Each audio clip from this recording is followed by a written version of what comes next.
Now broadcasting from the Next Gen Conservative Studio in sunny South Florida, bringing you the latest in politics, current events, and pop culture. This is the Whitfield Report with Sam Whitfield.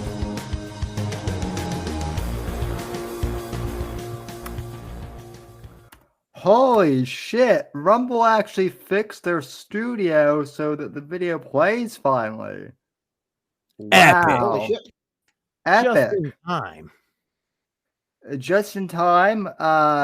Thank you to the folks at Rumble for hosting the show, and hello to all of you. Thank you for joining all of us for the Whitfield Report's 16th birthday, which technically was on Monday, but, you know, people are always busy during, on Mondays. So we can't necessarily bring that live kitten energy like Shmuley does, you know. No, I am hoping that he can. I'm hoping that maybe, he can bring his kitten energy to this show. But, I wanted, so a couple of special things tonight, folks. First off, we are on my Sam Whitfield YouTube channel. We're streaming on... Yo, YouTube, what up? I have to watch what I say.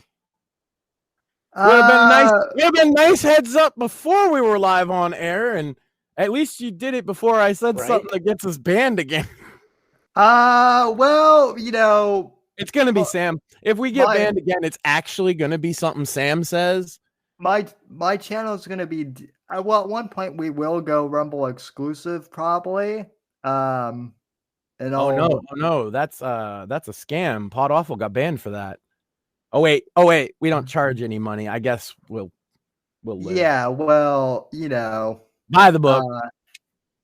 Buy the book, which, by the way, Morpheus is here. Morpheus has read the book, The Fourth Estate. What did you, without going to spoilers? I have read the book and I've listened to the audiobook. Yes. We were just talking about the audiobook being of good quality. What do you think?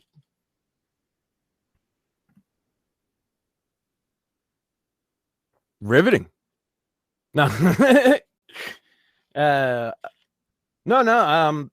Sam was saying the guy that did it, he liked it, and it sounded pretty good, you know. It's I've heard excerpts of the audiobook. I haven't gotten to that yet of the first one.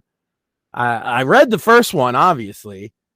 It's been a rough month, Sam. We just had a loss in our family and such, but I'm slacking, y'all. I shouldn't tell anybody to buy the book until I can hold it up. Well, luckily, I'm here to do that for you. Buy the book.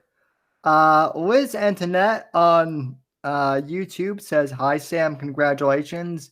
That's where I'm going to. Yeah, Liz. I mean, so Liz is one of the people who I met, post Owen Benjamin, and I've actually got a few people from that, from my days covering that psycho, coming on the stream tonight as well. So, and considering that, a lot of the people who, were with me during that time only follow the show on YouTube right now. I'm having up there just to let them know that the show is basically over here on Rumble. But yeah, Liz, you should actually do your streams here on Rumble. I will say that Rumble has been very good to us. We've been able to kind of speak freely. I mean, we're not the edgiest show in the world, but man, what you can't say these days is we do curse a lot. We do. Yeah. Well, yeah, we curse a lot. We troll the audience with, purposeful bad takes, or I do. Shmuley especially. But to answer your question there, Sam, I thoroughly enjoyed the second book. And Well, I wanted to ask you a question. Is Doug doing the narration for the third? yeah, yes, Doug actually should be doing narration for the third. I was explaining to Max that before we went on air that initially when I found Doug, he was one of those he's Audible has different like tiers of narrators that you can like pick. Some narrators they want you to pay beforehand, and some narrators will just let you to basically just want like a royalty share basically. Doug is usually one of those narrators that wants money up front, but he actually liked my manuscript so much that he was willing to take a royalty share of it. And That's super cool. props to him because he did a fantastic job on the first one, like I said. Yeah, and I mean he did an even better job on the second one, because like Definitely. and I mean just to give you some perspectives, when I was writing the Fourth Estate, the second one, I'd have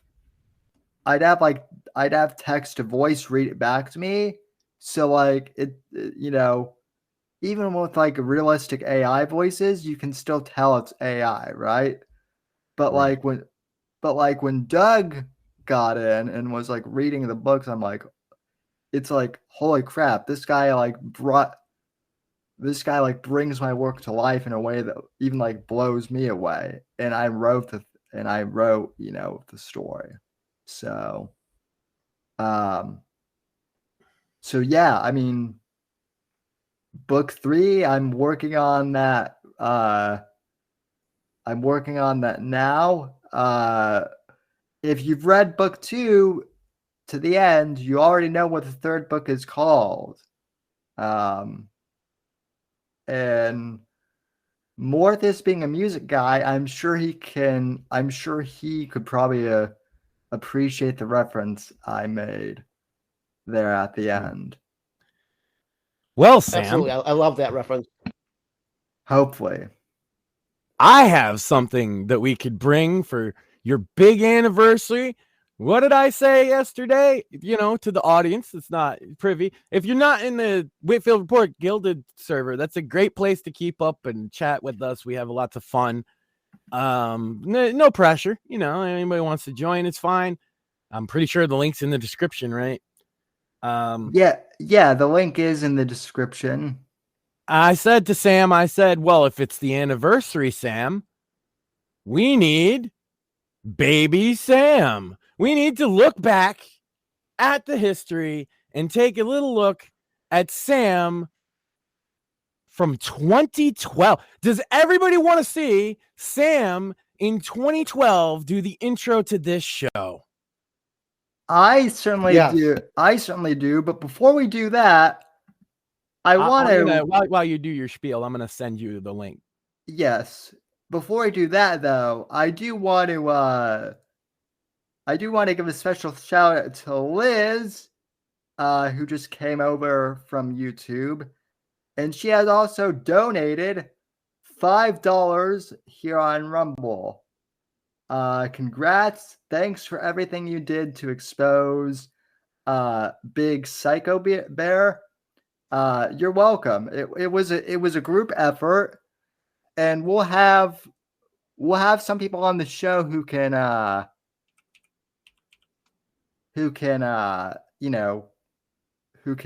provide a little more insight into that. We didn't get the whole band back together, but we got some big players in the band back together. So awesome. And that of course, thank you for the donation. Yes, thank you. Yes, thank you. Much appreciated. So yeah, I sent it on Twitter and it is time stamped, Sam. So 2012, we're going back, not the full 16 years, ladies and gentlemen. We tried to get as far back as we could to it still be watchable. Well, right? To be fair, I do want to point this out before we play the video. When I first did the show in 2000, when I first started doing the show in 2008, podcasts were audio only, and you were leagues ahead of them in production values by having a 144p camera or whatever. Yeah. That forward thinking. See, Sam's always been ahead of the curve. But also, man, when people see this clip of you from 2012 juxtaposed with you today, man, what a ride it has been, Sam. And congratulations, man. Like, the grind of 16 years of doing this show is impressive. And we're so blessed and grateful this last year to have seen like a growth that we don't even really know how. Like, a little inside baseball for you all here. We sometimes sit behind the scenes and talk about, why do people watch us? Like, what are we doing that they're actually like, we don't know. Also, Sam, just to put I chalk it up to the eye candy of Sam. Go ahead, Mort. Just to put it into perspective personally, you've been doing this show as long as I've been playing guitar, 16 years. That's pretty impressive. So that's a long ass time. So it's a long commitment for anything, and you definitely deserve some kudos for it. You drink it in, man. But also we're gonna watch Baby Sammy try and rock an intro. Yeah, and also I see. I'm already looking at this, and I am getting ready to pull this up. There are definitely some things that have changed over the years, granted, but there are also some things that have stayed the same, and some of which I will point out. And yeah. Hashtag Baby Sam. Future Sam versus Baby Sam. Let's go. So okay. What do you think Baby Sam would think of the show now? What do you think Baby Sam, if he was looking into the future and he saw tonight's episode? Well, first of all, would you believe that he's published 2 books when you were that age? If they told you, but in fucking 14 years, you're going to have 2 published books, you're going to have famous authors on your show, would you believe it? Well, no. Honestly, I thought I was going to be in radio, in legit radio. I was dead set on. I mean, here's the thing: if you had told me 14 years ago if you had told me back in 2012 that podcasting as a medium would take off, and that Joe Rogan would become like the most famous like interviewer, because when I started listening to Joe Rogan, like he was literally smoking pot and joking with other comedians about stand-up comedy. That was what does he do now? He smokes pot and jokes with other celebrities. And and also very different. Yeah, we'll see. Back then, he would only get comedians to smoke pot, but now he'll get innovators like Elon Musk to smoke pot, and then they look for it's part of the whole experience, right? They're like, "Yeah, I'm gonna get so high on the Rogan show," even if they don't smoke pot. It's like, but yeah. So you wouldn't, especially the book thing. What do you think young Sammy would think about published Sammy? Well, holy shit, you finally adapted all those short stories that you wrote in high school and actually made them into something.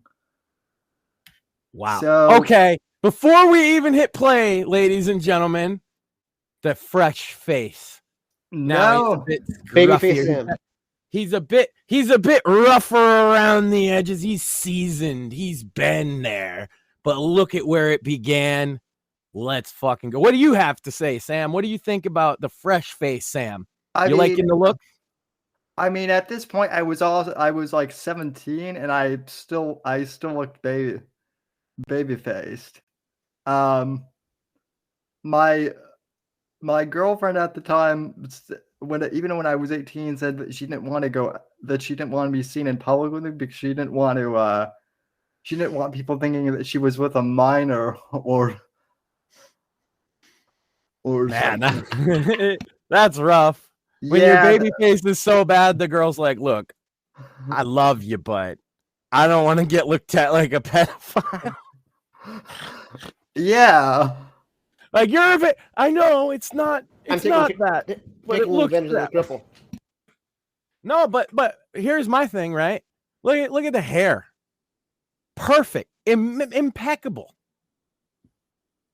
Always had the fashion sense. He's still got that classical suit, although not the tie, because Sam is not the most uptight guy in the world and never has been. Fuck that tie. Listen, it's a t-shirt, ain't it? It's a t-shirt with a blazer. Yeah, well, I love ties, but especially like I was still in Colorado at this point too. I want to. This was actually, for those who are curious, this was my basement in Colorado, and it was actually a nice basement. And like, yeah, I actually had a couch there, and like after the show, if I was doing shows like on the weekend, I would lay on that couch and like play Call of Duty until like 4 a.m. Hell yeah, you had your little setup. All right, let's see the epic. Not the oldest Sam intro that we could potentially pull up, but a good one of the era. Is that a fair way to put it? That is a very good way of putting it. All right. Let's see. Let's see how young Sammy crushes this intro. Come on. I don't even remember how I sound at this point, so that'll be the interesting thing. Or even how my audio is. I still do have the original microphone that I used. I don't know if people can see that, but it is a Blue Yeti. And also, Victoria Pandora in chat says hello. Thanks for joining us. Hello. Old friend of the show as well, I believe. Hello. You're listening to Next Gen Conservative Radio. So, I love the sound effects from the external speaker onto the microphone. Mwah. I love that you can hear the mouse clicks of my because I didn't even have like a mouse.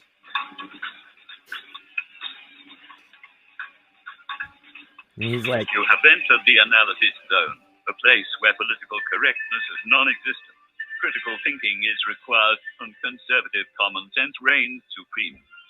This is the Whitfield analysis. And now, here is your host. The Whitfield analysis. Hold on, Sam. What's that? Today. Oh shit. Yeah. So.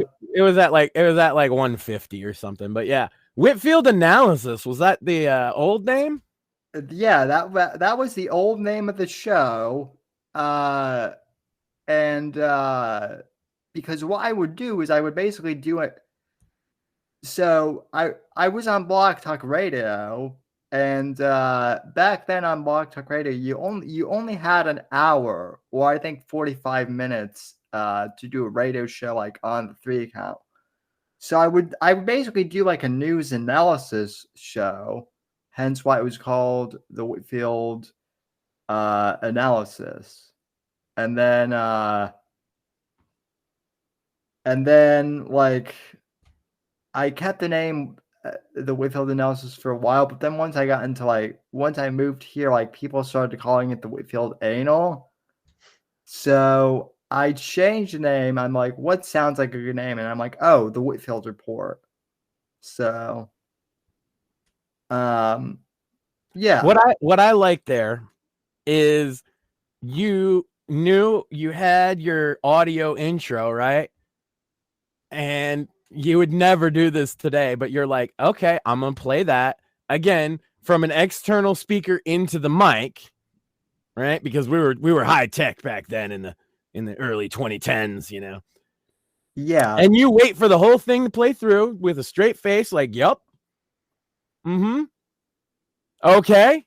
Time to go. So let's fucking go. Oh man, I've been hyped for this, Sam, because this is great.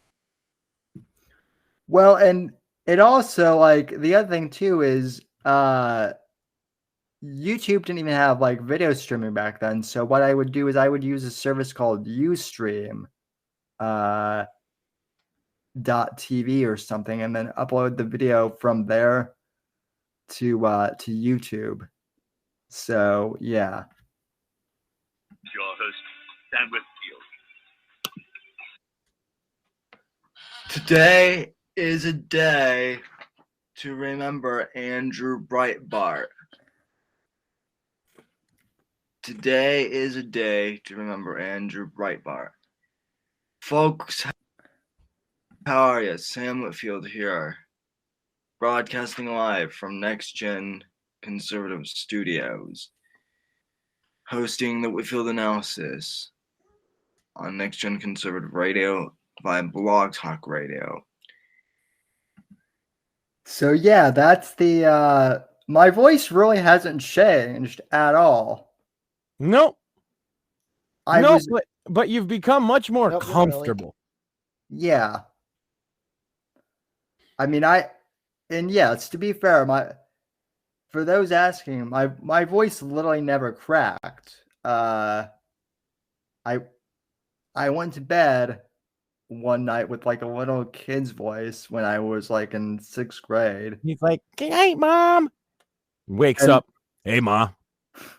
Yeah. Yeah, no, she thought I was sick. That's hilarious. She thought I was sick, and I did kind of milk it so I could try and stay home. But yeah. No, this has sick with that evil puberty disease. I would have to. Yeah. Yeah. No, it's great. Remembering Andrew Breitbart is a good way to open it up. I think we still try and remember Andrew Breitbart, of course. Oh, I still like. I used to do a show in remembering him like every year when he, you know, on the anniversary of his death. And I mean, now I think enough time has passed where, like, you know, you don't need to remember him every year. But yeah, he was like a major influence. Now, I want to point out that yeah, I had the blazer back then too, and not much has changed. I don't have that specific blazer anymore. So. And so this was Allan Powell's out in the chat. He says, message your Twitter, click the link, and it sends me to download link. Download link sends me to App Store. Yeah, it should just open in a browser. AP, if you know me on Twitter, I'll send you the link. Sam's running the show. I'll see if I can help you. Hit me up at BlameXand if you don't. I'll handle it, Sam. Okay. Keep on going. I just you know. But yeah, so that was like old me. And then I guess let's see, where do we want to go next? I have a few clips as well. That I'm searching for. One that I know, this was a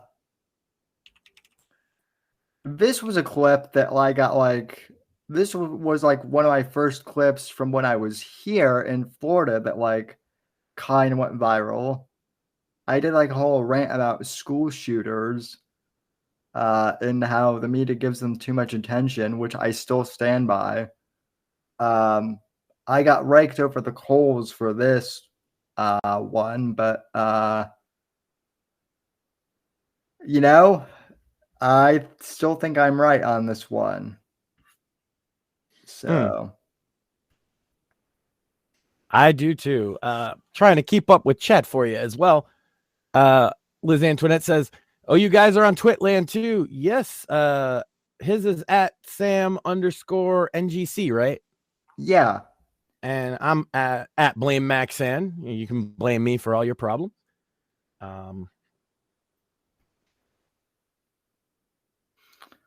Victoria says, "I don't even try to use the Rumble app. Browser is the way." Yeah, I love a lot about Rumble. The app is not there yet, but I think it will be. But the browser's just better. Liz says, "Same." You know. And Victoria says, "Oh, they're streaming on Twitter." Yes, we do stream on Twitter every week. Just wanted to let everybody know. And AP says he restarted phone and it worked. So great. Awesome. Oh, and speaking of, ladies and gentlemen, the greatest troll who ever lived, sorry, Max, Allan Powell joins us from, I think, Mersh's house. Yeah, on the way. Whoops. Hopefully. That's funny because I dug up clips relevant to him too. Like, ladies and gentlemen, does anybody remember the time that Mersh said that Sam looks like he had a stroke? Peppered fucking Farms remembers. Oh shoot! Did I think maybe I hit the wrong. I think maybe I hit the like. Did you kick him? Accidentally. He kicked AP. Are you kidding me? Boo! Hey, Boo! Boo! Boo! Yeah, I'll boo my. I got so excited that I wasn't paying attention to which button I was.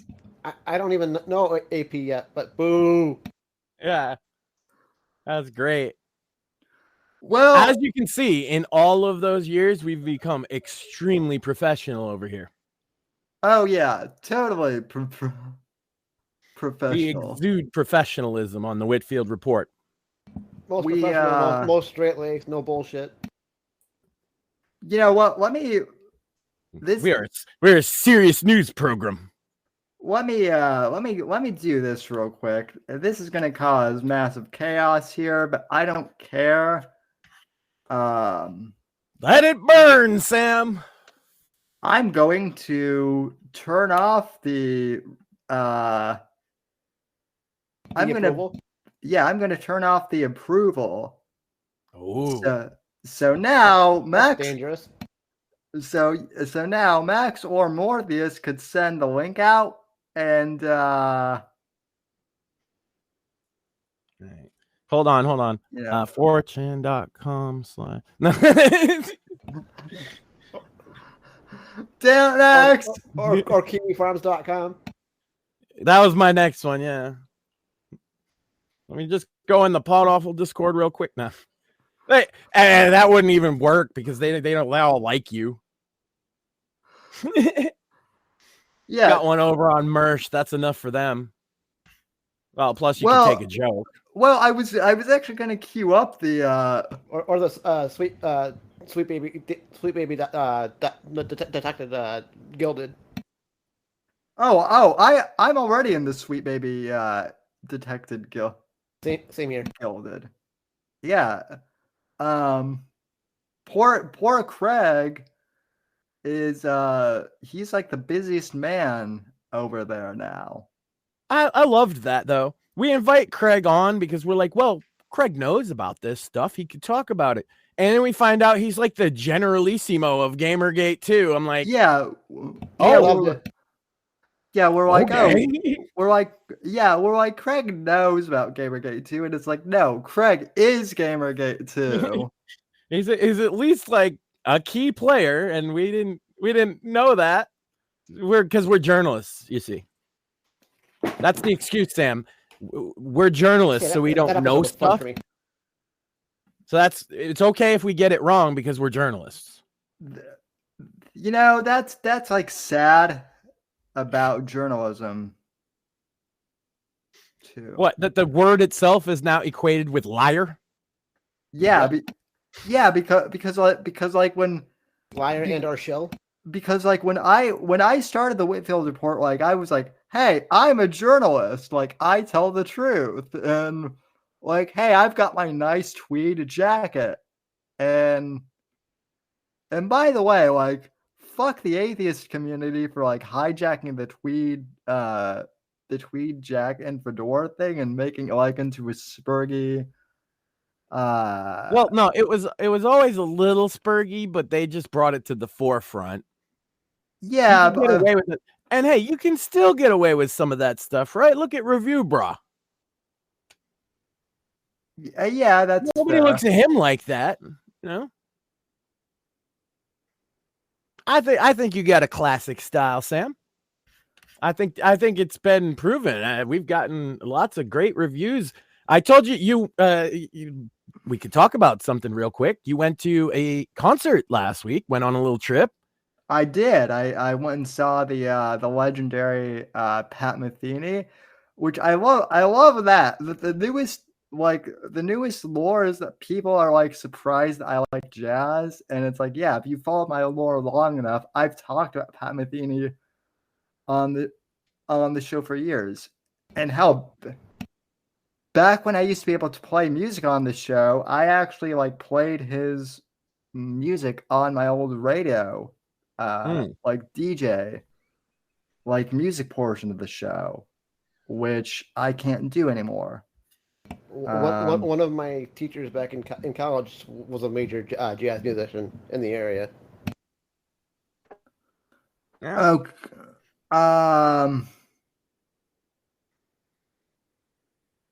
Well, I kind of knew that you were a fan of the jazz, but you went on the trip, and I was like, Sam, you better send us some pictures on Twitter. The people demand it. And chat, if you agree with me, tell Sam you want Dapper Sam pictures, at least one a week. I've been telling him it's the best promotion ever. I agree. I'm just a guy who tells jokes sometimes. He's the talent in the eye candy.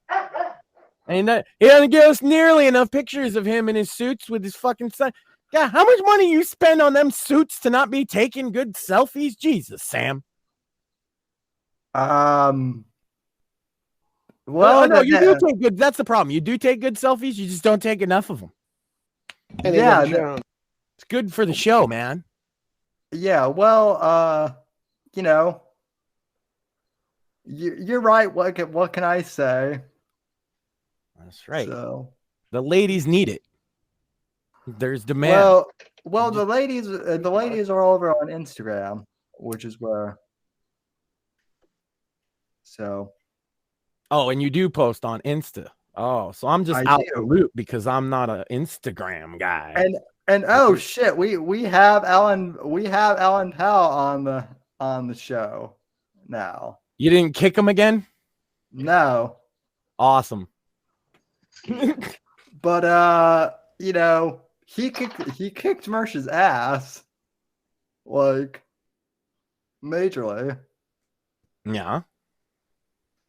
And that was funny seeing Mersh. Mersh was talking about his fighting the other day. That's the funniest fucking shit I've ever seen. Oh, what up? There he is. Allan, welcome back to the Whitfield Report, my friend. Thank you. So, you know. Thank you. Can you hear me? I can hear you. Your video froze momentarily, I think. Oh, you're back. So, are you in Mersh's? Can you hear me? Yeah. Yeah, we can hear you. Yeah, I'm at a Airbnb in Lakeland, Florida. All right. Nice. Well, Lakeland is the Now hold on, sir. That's not a funny joke. But what does the pineapple taste like? You can't be joking about that on the internet. Jesus. This fucking guy's joking about coming to my house. If you're gonna do that, at least steal the cats. Allan should Allan should actually rescue the cats from Murch's. You're blowing up his plan. He was gonna free Marge, you know. Yeah, free. Yep, I was going to distract him with some coleslaw and then take the cat eating it. Oh, That's okay. If you wait just a few more hours, he'll be so drunk you won't even notice. Allan, honestly, like, how did your beef with him even like start? I can't even remember now. There was like. It's because he said that I was the one who doxed Owen back when the road trip thing happened.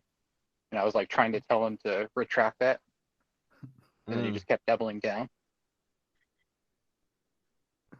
Yeah. Always a good strategy to just double down forever. Yeah. It's worked wonders of for course Murch. I found out. And then I found out, someone told me, he's like, oh yeah, he tried to throw you under the bus when they called him about the investigation. Tink, tink, tink, Allan Powell. Tink, tink, tink. Sorry. Oh, man. Well, since I don't know like all of what happened there, did like law enforcement contact you about that?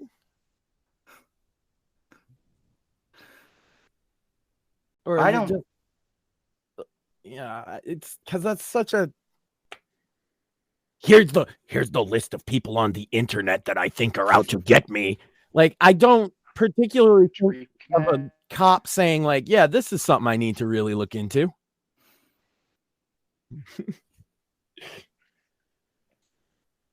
All right, I think we're back. I missed it. Yeah. Max was asking if the cops actually like ever reached out to you. Oh no, the investigation led to Mersh and only Mersh. So that's what I was saying. I kind of figured that because I'm thinking of being a cop, right?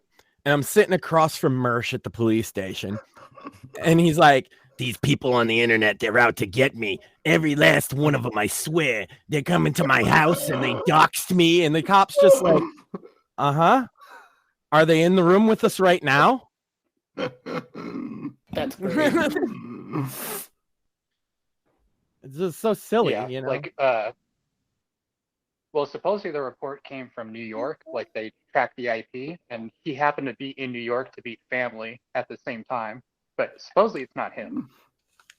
It's someone stole his IP address and spoofed the report as him. Happens all the all time. the people that make fun of him online. Yeah. And it has something to do with the Christchurch shooting for some reason in Kiwi Farms.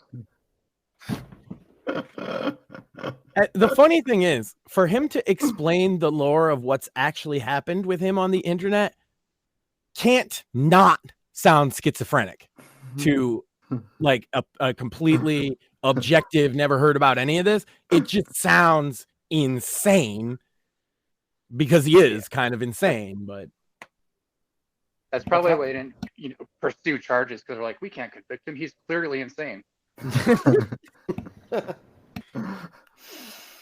I love the fact that his response to you was to just like go after me for no reason. In hindsight, that was hilarious. it generated the best meme too. Well, Like- to be fair, Sam, he was nice to you. Yeah, he was nice. Yeah, I actually, it's a shame that YouTube banned my channel because I actually would love to show the actual interview that I did with him. He did the interview with me from his like dining room table. It wasn't even from like his studio. Yeah, that was disrespectful. It's like he has a nice setup and then he goes to like his rink-a-dink kitchen or whatever. That's ridiculous. Well, I mean, to be fair, it was probably like 3 feet away from the, from the. Yeah. Well, what I love He is my favorite comment from that rant is, "Oh, and you look like you're having a stroke, Sam." Oh yeah. Oh yeah, did that age well, Mersh? You motherfucker! I don't think it did, Mersh. Female cop, doggo died. Feds would have shot the dog. And then Fucking later on, he's asshole. like, "Oh yeah, no, that was a bit. That wasn't a real stroke. I was just acting, disassociated." Mm-hmm. Sure, No, Mersh. it's you tempted fate by talking shit about Sam. I'm telling you, man. Sometimes, having worked with Sam this last year, it feels like there's like an aura of goodness that protects him. Because people try, and it just Yeah. bounces off. He's like invincible. He's just got a bank of good karma. You can't pick on the cripple. Come on now. Well, and they always do. Mersh isn't the only. We recently had a dust up with this guy, Johnny Fox. Same exact thing. He had a problem with me. First thing he does is go at Sam and call him retarded. Well, I can pick on the cripple, but that's because I'm a cripple too. Yeah. Well, and I can pick on the cripple because it's Sam, and he'll just fucking pick on me back. Because I'm a big hairy weirdo. So like, nice. Nice. That's awesome. Speaking of Mersh,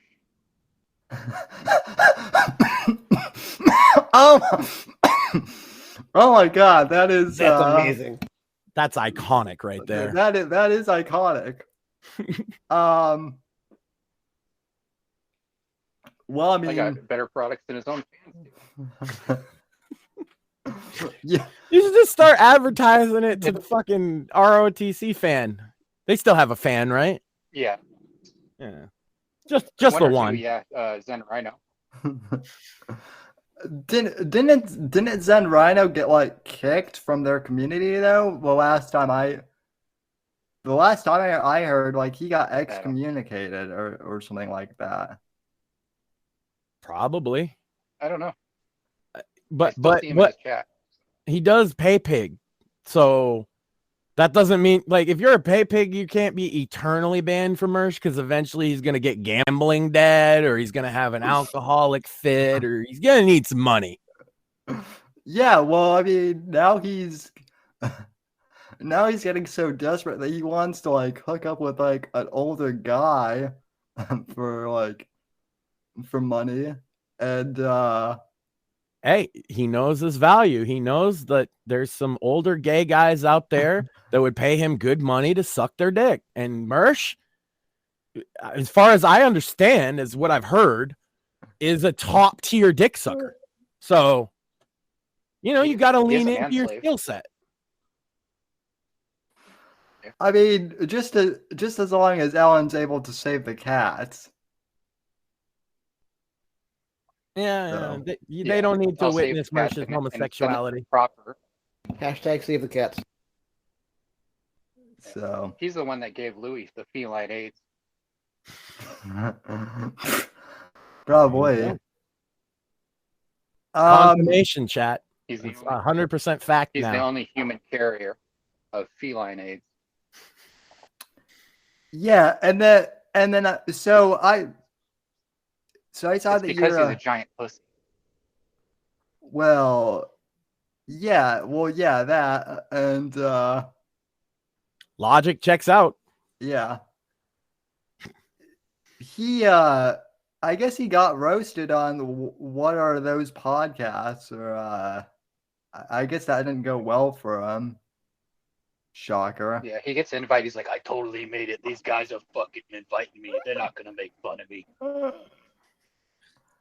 he totally bombs. I love watching his little, panel that he did today, and you can just hear in the crowd every now and again somebody yells, "Female cop!" It's like, Mersh, you got that one good joke. You should just do that joke. Just OD on some dabs, and you'll be the funniest guy in the room. And he's still supposedly he makes $20,000 a month, but he can only afford like the dirt cheap vape pen, like the nectar collectors. I couldn't even figure out what that fucking thing was. I was like, what is? And I smoke pot. I just smoke pot. Yeah. Well, right now it's a tobacco pipe, but usually I'm on the show sitting here smoking blunts and things. I'm not some prude. But I'm looking at that shit and I'm like, what is this ghetto ass contraption this guy is hitting that gives him a stroke? Stroke pen. Pro tip: Yeah, if you it's don't just- smoke pot, it's- chat, but if you're gonna smoke pot, just smoke the plant.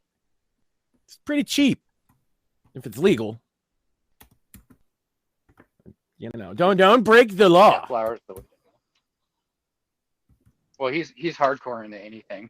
He doesn't drink beer. He drinks hard liquor. He smokes a pack of cigarettes, in an hour instead of just one. He sucks all the dicks in the room instead of just giving one guy a blow. Yeah, just can't help himself. That's what they do after the show. After the panel, they took him in back, and he just made his rounds. Actually, walked out. before the panel as well, it helps everybody relax. Exactly, yeah. They're like, I'm so stressed out, and Mercy's like, hold on, I got an idea. It's an ancient strip club technique I learned.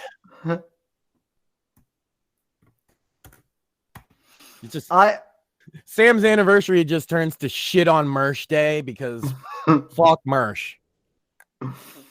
Well, he did say that he was bigger than I would ever be, and in a sense that he was right. But we're not talking about size. Well, you're not going to be able to weight. gain enough weight, Sam. I'm sorry. Yeah, Probably weighs more than you and your chair. Yeah. That's not even a joke because it's probably true. Yeah, at this point, that's just totally true. He's actually getting so fat that he's going to need his own chair soon, if not from the stroke. That'll be karma when that happens. Oh, and then we can call him Walter White Jr., huh? And then we can go, I'm Mersh. No, wait. What is it? Oh, right. It's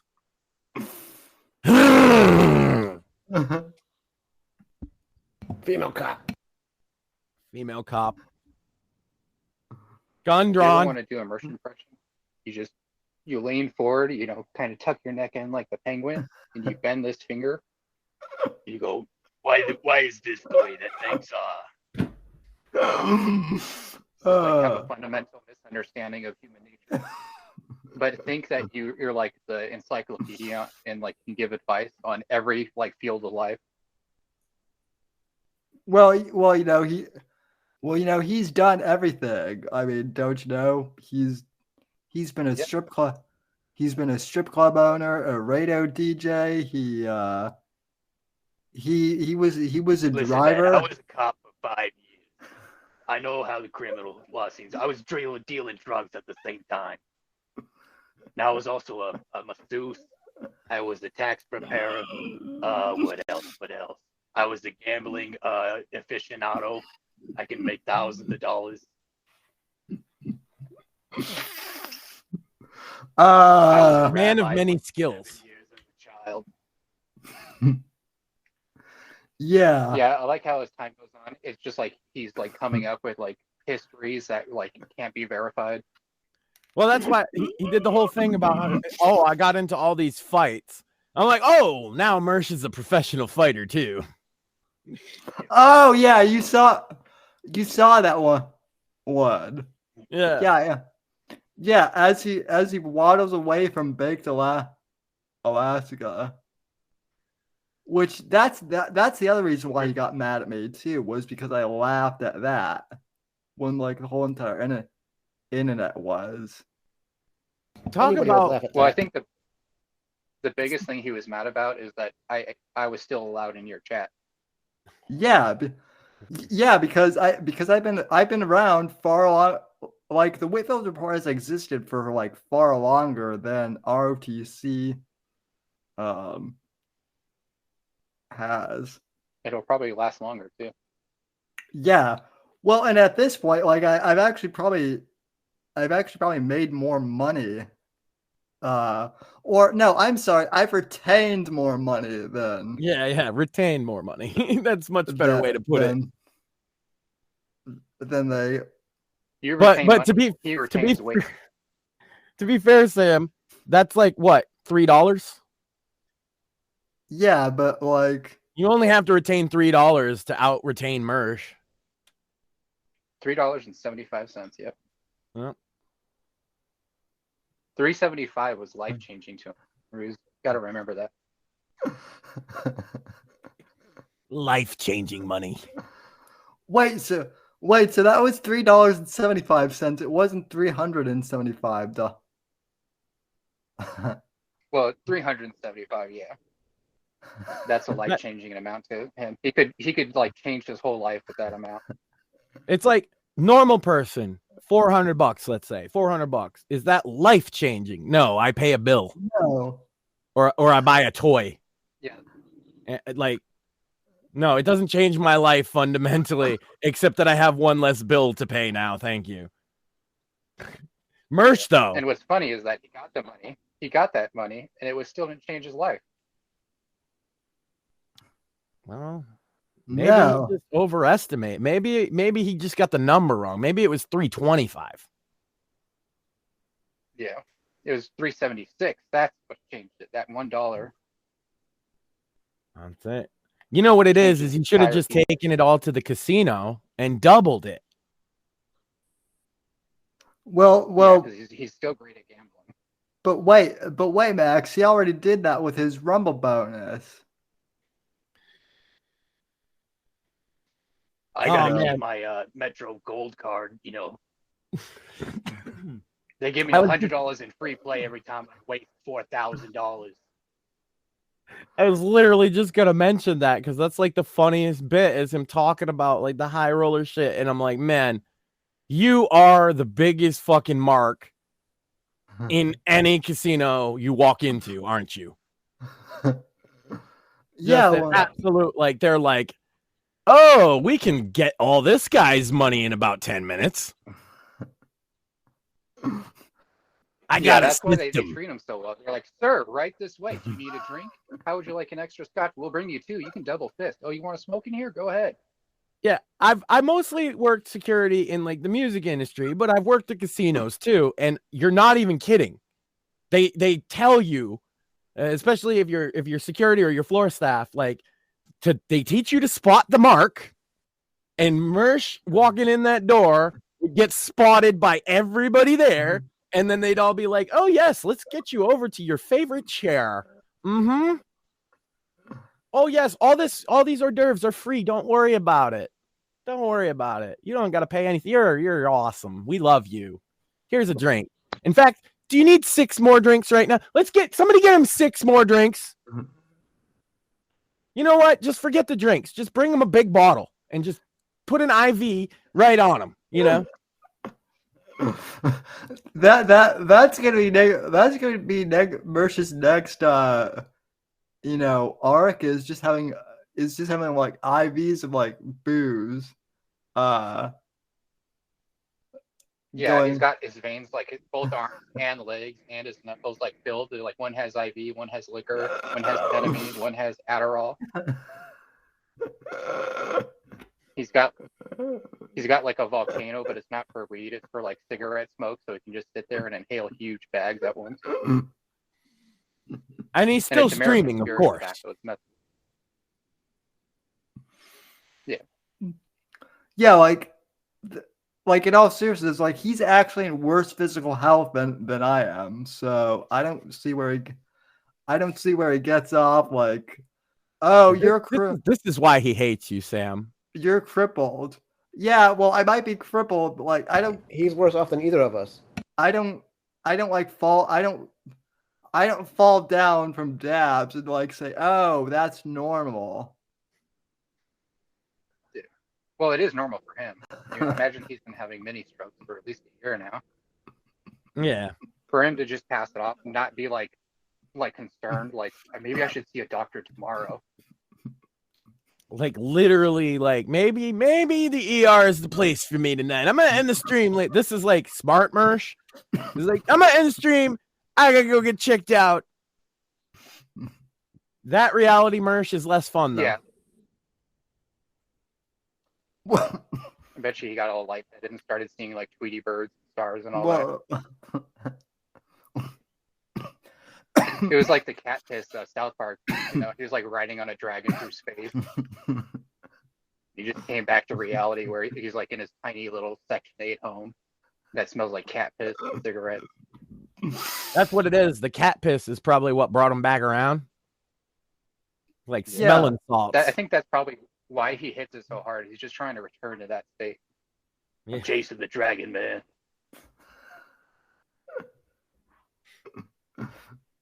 I always say with the dab stuff, like to me, I'm like, I don't know, why not just smoke crack? I mean, if it no offense to any dabbers out there, just to me, I'm like, I don't smoke crack because it's a processed thing that's like really bad for you. If you could like legally get away with it though, Max, you know he would. Oh, Mersh would love to have a cocaine habit because it would indicate he had money for cocaine. Like he wishes. It doesn't even give him energy. He just wants to waste it to look cool. Yeah. He'd snort flour just to impress his buddies. Well, he also failed at hooking up with like a Vegas stripper, basically. Oh yeah, the cam girl. Show me kitties. He didn't even get to see her kitty. It's literally in the name. How do you fuck that up? Yeah. Just sad. Yeah, no. How do you fuck up seeing that kitty? Sam would have sealed the deal. Yeah. How does he fuck up a sure thing? Oh, that's right. He cummed in his pants when she started kissing him and pulled at her titty. All right, we have an actual He's like, oh, answer. I'm done. Time to leave. You gotta get out. So he's just as bad as Johnny Fox. Oh, yeah. He's like embarrassed, but he tried to play it off like he rejected. You know what? This just isn't working for me. Like, then why are your pants wet? Why is there a little wet spot at the tip of the triangle? It's called whiskey dick. Get over it.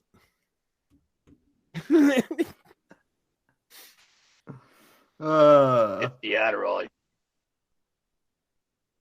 Surprised he haven't started advertising Blue Chew on a show.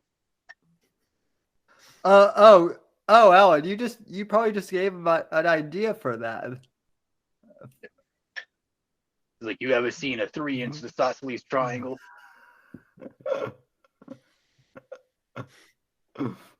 I mean, the thing of it is it wouldn't help him at all. It would just make his heart problems worse. Yeah. Yeah. Yeah, but it's look, we should, feel bad because it's a problem common with like severe late stage alcoholics like him. Yeah. We can't pinpoint if the strokes are because of his tobacco use, his Adderall addiction, his cocaine. Or Yeah. just, you know, just like the rocks rattling around in his head could be it too. Well, I mean, you Yeah, he was know, always kind of disadvantaged from a young age.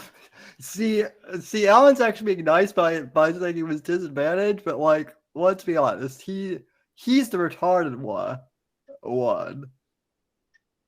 Yeah, Yeah. I was gonna say earlier. You made That's why he got so mad. He knows that too. Yeah.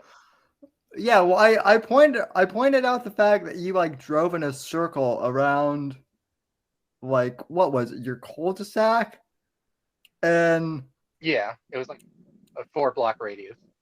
yeah, like This guy's gonna get to my house and he's making all right turns.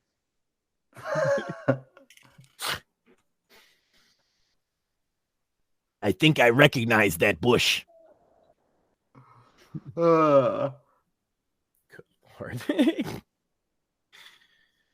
But he is legit paranoid. Supposedly, he was like worried that someone from Pod Awful was going to show up at the "What Are These" podcast little panel thing. He's like turning down women that are hitting him up because like he thinks that Pod Awful sent him, and they're like trying to like prank him. Yeah. Should we let him in on the secret that all Jesse has to do is like say that and nobody had this to do a damn thing? No, we shouldn't let him know. He's not gonna watch this show anyway, so it's not like you know. It just always cracks me up because the thing I love about Pod Awful is how obvious his bait is 99% of the time. Especially if you know him. Yeah. If you know anything about Jesse and his show, the bait is like staring you in the face, and Mersh is like, I'll take it. Yeah, Hook, line, and sinker, literally. Well, yeah. Wrap it up in some coleslaw.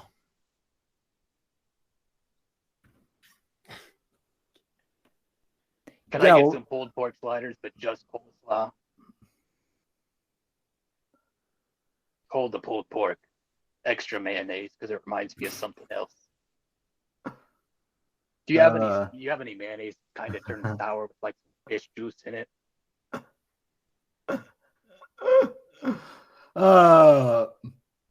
So Alan, you've been updating more stuff on your channel about Owen. What's been going? I haven't paid any attention to any of that stuff for like the past couple of years. So what's? Yeah, same. I started getting back into it with the Adam Camacho thing, and I actually met up with him today. Really? That was very enlightening. So yeah, what's the Adam was like the real like suspicions. Yeah. Yeah, well you I don't want to say too much, because he's got the pending case, but what I can divulge is that Owen is retarded. Yeah, well, like he believes all the stuff you're telling him. Yeah, well, that's just like we were thinking during the Cherry Petrino age. Oh yeah, her.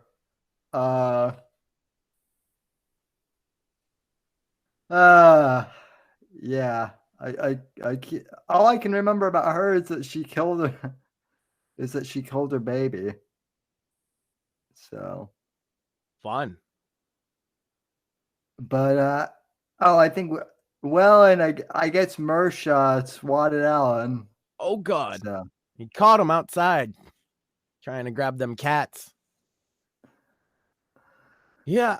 Yeah, the Owen stuff, I missed most of that, and I've only known of him as like mildly crazy. And I learned a lot by watching the old Pod Awful and some of Alan's stuff.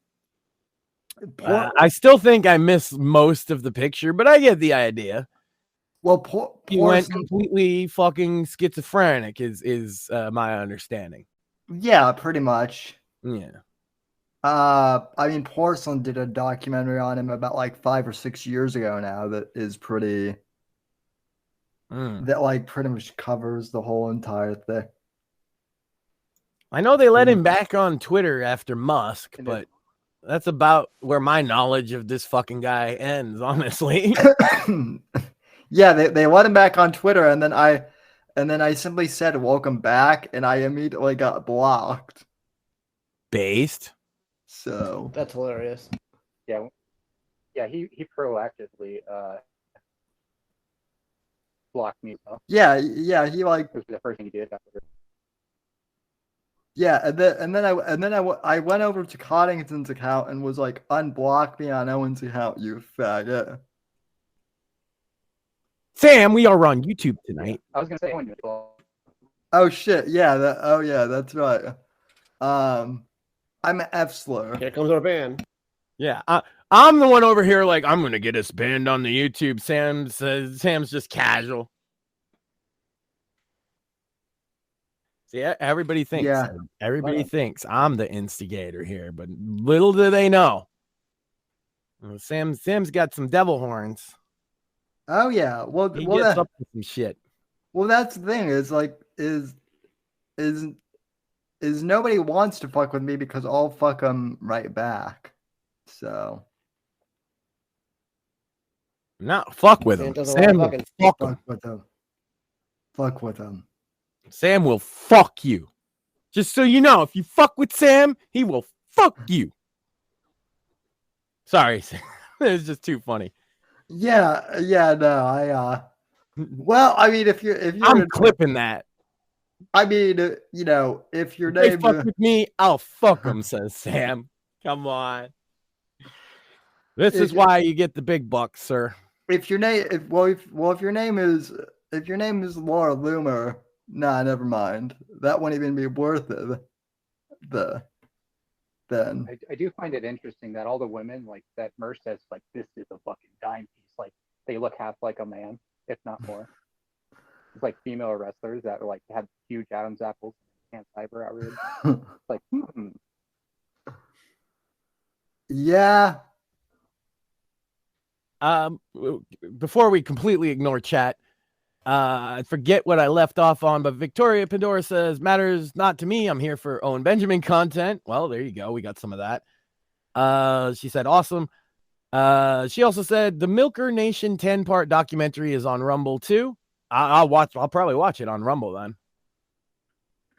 Oh my God. That thing is up at, so like I started watching that and then I dropped off at like part 5. So props to you guys for like sticking around to part 10 for that. So probably gonna be part 11, 12, and 13. I mean, hell, now at this point, I'd be happy to watch that.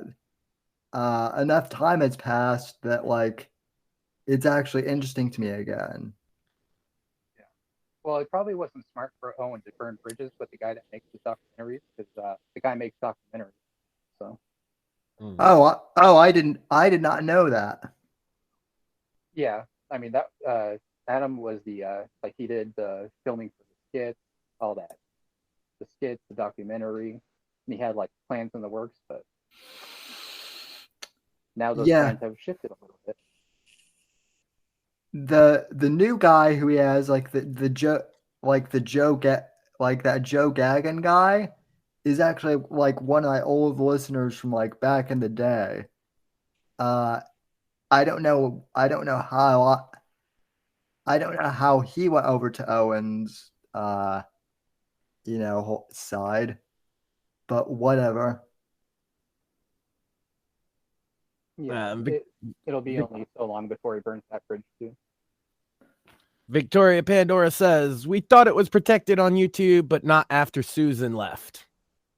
Yeah, the censorship's gone insane. It's amazing too, because where we're at, this has been the great part of my year here, a little over a year now with the show. we swim in the sewers with the Mershes and the scumbags and the Johnny Foxes. There's a new character for you to look into if you have the time. Oh my God, it's been a nightmare. And yet we're trolling, we're messing with people, we're doing the thing. Also, Sam is having on best-selling authors. Also, we have a musician coming on soon. Also, we've invited on professional wrestlers.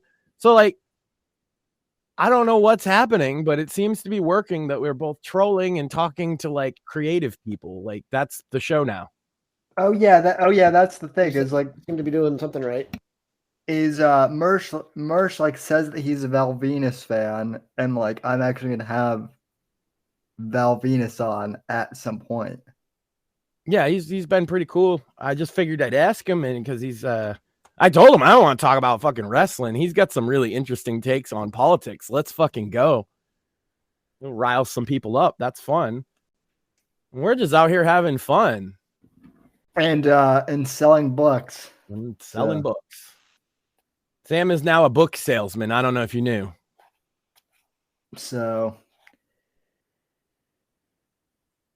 Victoria Pandora said, Gagan, you said, what about Gagan? Did he used to mix with the Gammas? That's all over my head, Sam. All you. Yeah. So no, Gagan was someone who listened to the Whitfield Report way before I even knew Owen. And then I lost touch with him. And then at some point he like joined up with Owen's group, but he joined up like after we left, after our group had like a falling out with him, basically. So but yeah. No, it's funny, like yeah, all these weird schizo characters are still being schizo. And I brought a whole couple new ones, right? Yeah. We all love Dave. Dave is the best. Just for everybody that don't know, Dave Grady, aka Hudson Valley guy, aka Dave in New York. Nobody watches him. Funniest schizo on the internet. His YouTube channel is Gordon Liddy. And yeah, he's a special guy. I brought him over. Sam, we've all come to love him because he did a video last week. He's the guy. See, he doesn't react to the internet. That's why he's such a good like Spurg to have. He is completely oblivious to trolling. He just makes videos and he's insane. And so the other day he had an absolute like child. He's in his 50s, by the way, child temper tantrum because the outlets in the place he lives are, in his mind, upside down. Ew, a spider. He just starts screaming, why are they upside down? This is so fucking stupid. And it's just joy for me that he trolls himself. It's like, like autoerotic asphyxiation, it's like auto trolling. Like he just trolls himself and all you have to do is watch and laugh. It's great. It's a higher class of Spurg, I think, because, he doesn't get into the stuff. Well, he says some nasty things to say about me. But aside from that, he doesn't get into internet slap fights. I'd love to see him like I'd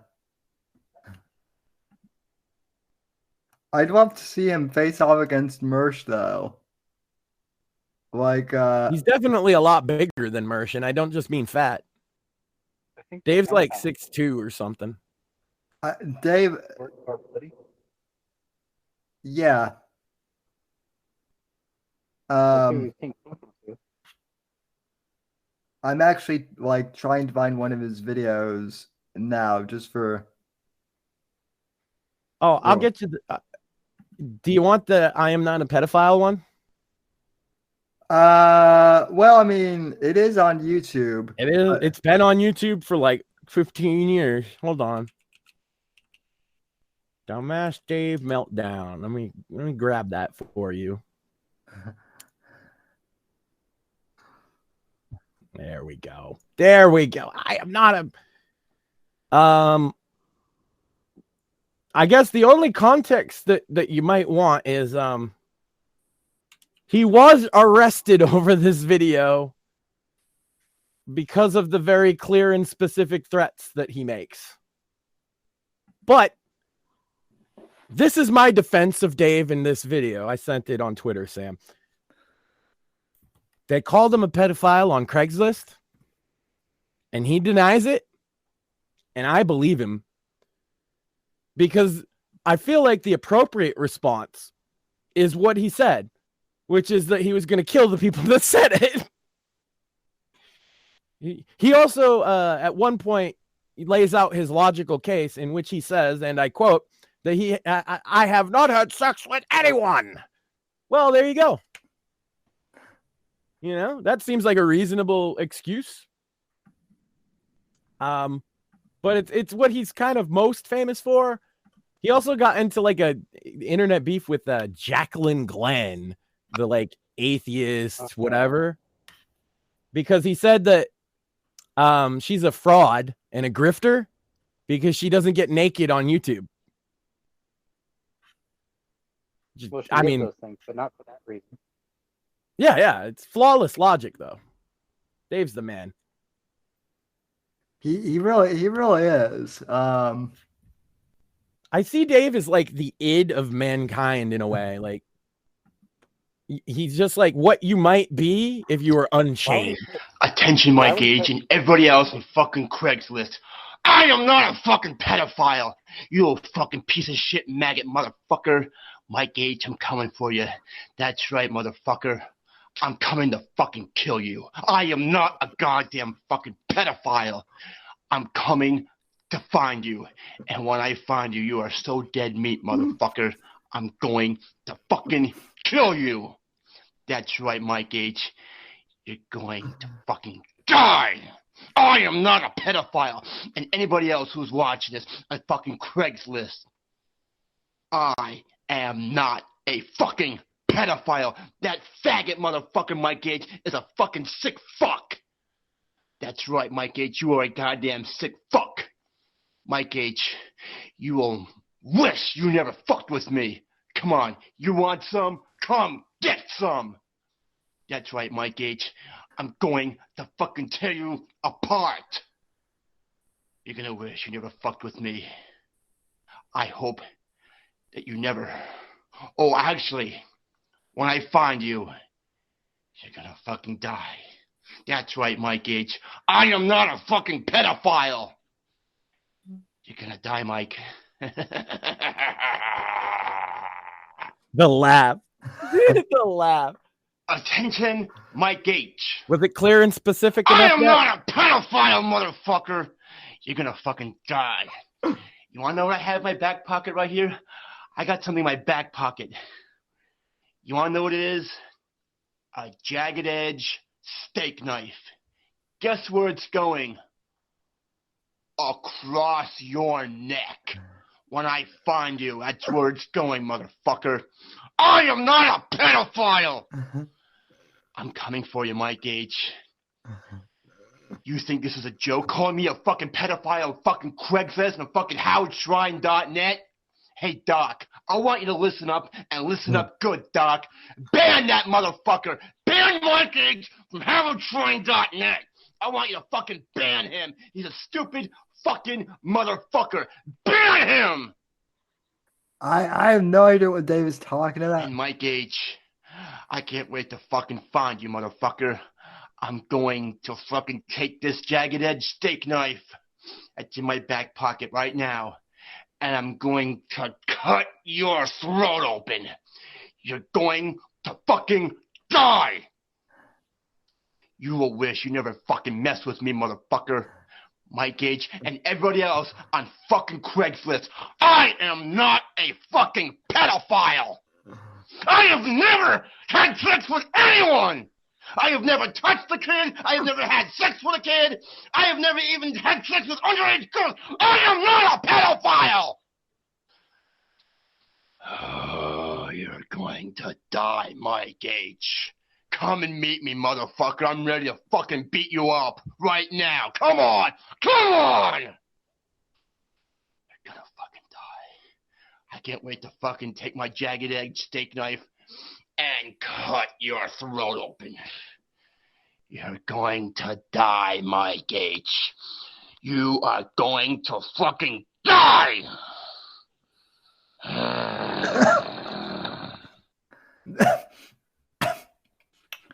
That might be the best.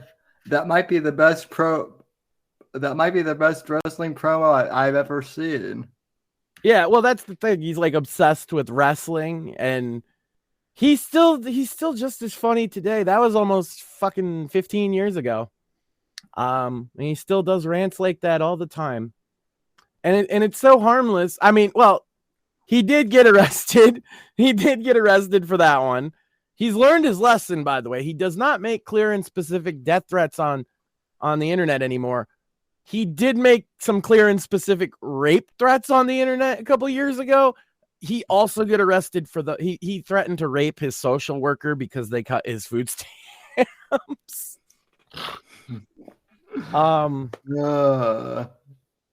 What a gem. I love that guy. I mean, he hates me and he wants me to die too, but you know, I love Dave. And see, Mersh thinks that Allan is like crazy. But I know. I see all these people.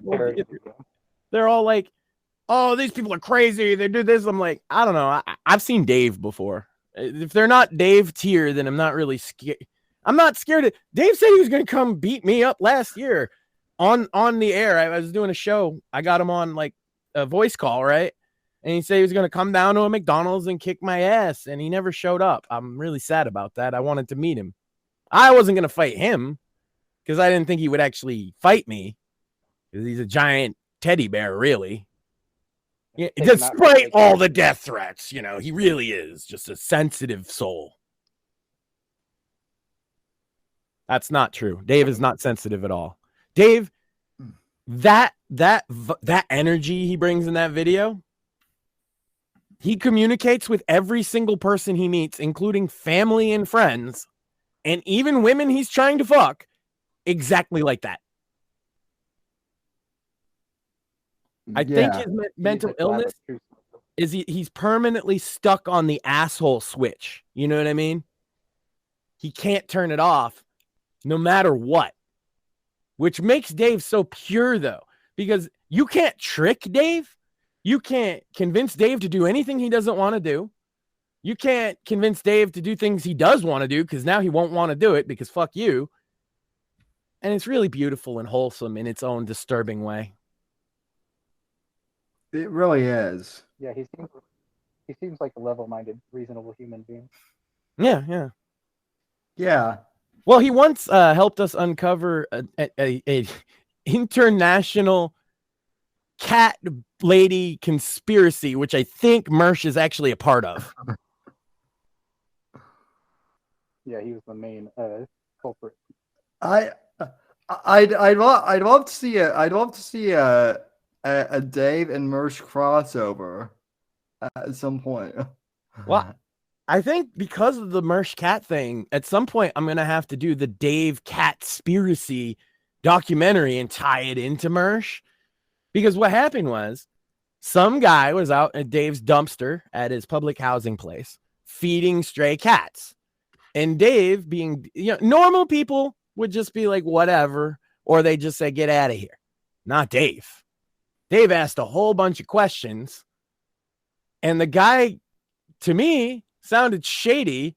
So I started looking into what he said, and it turns out they're all part of these fake cat lady organizations. And I say fake, they really raise money and they really go around feeding stray cats, but they all claim that they're doing it so that they can capture them in order to get them spayed or neutered, and they don't. And it's this giant conspiracy. In every town in America, you can find an organization that does exactly that. They feed the cats, but they don't want to get them spayed and neutered because they want more stray cats to feed. It's a scam. Job security. Yeah. And also, toxoplasmosis to some degree. Yeah, well, they all go to Mersh's house. So well, that's what I'm saying. Mersh is working with those organizations I'm talking about. the scammy.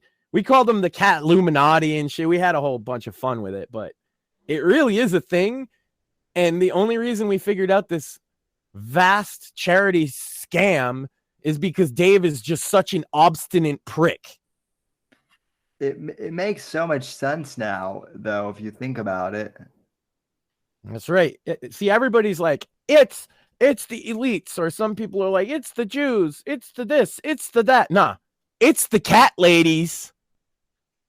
It's the cat ladies. I'm telling you, they're running everything. Psyops on all of us. Totally. Marge needs to be freed to break down the catspiracy. Otherwise, it will continue forever. Well, yeah, and she'll just get her, and plus her vet appointments will just keep getting postponed too. I love the call up a shelter and just, an aside, because we mentioned Marge, and say, yeah, the cat's pregnant. Well, I don't actually know. I kind of just think she is, because that would be beneficial to me if she were, I'm pretty sure the cat's pregnant. I've been fucking it every night since it got here. That's 3 months. Got an ovulation calendar and everything. Well, I mean, his cats have tried to bite him too a couple times. Well, I mean, you'd try to bite the rapist too. Allegedly. Yeah.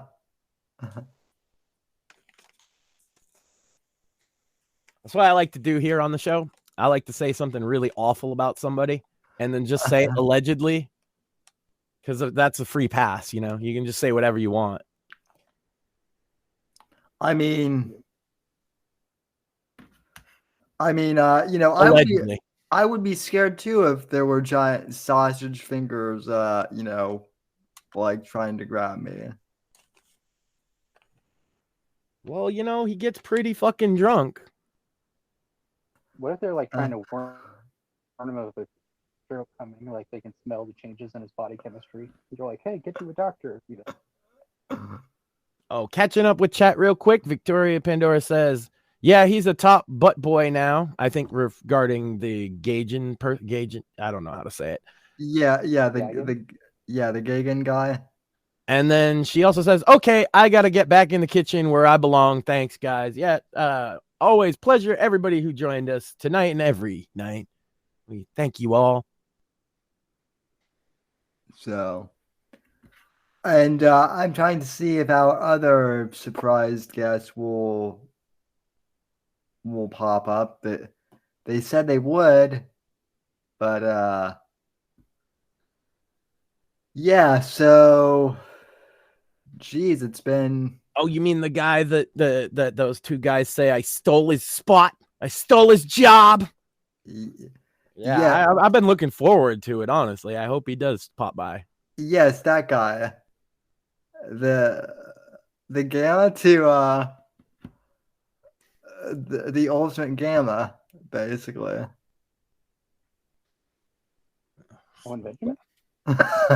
No. There's these two nerds in chat sometimes that think that I replaced Apex Gamma. It was like a big conspiracy, and so they don't like me.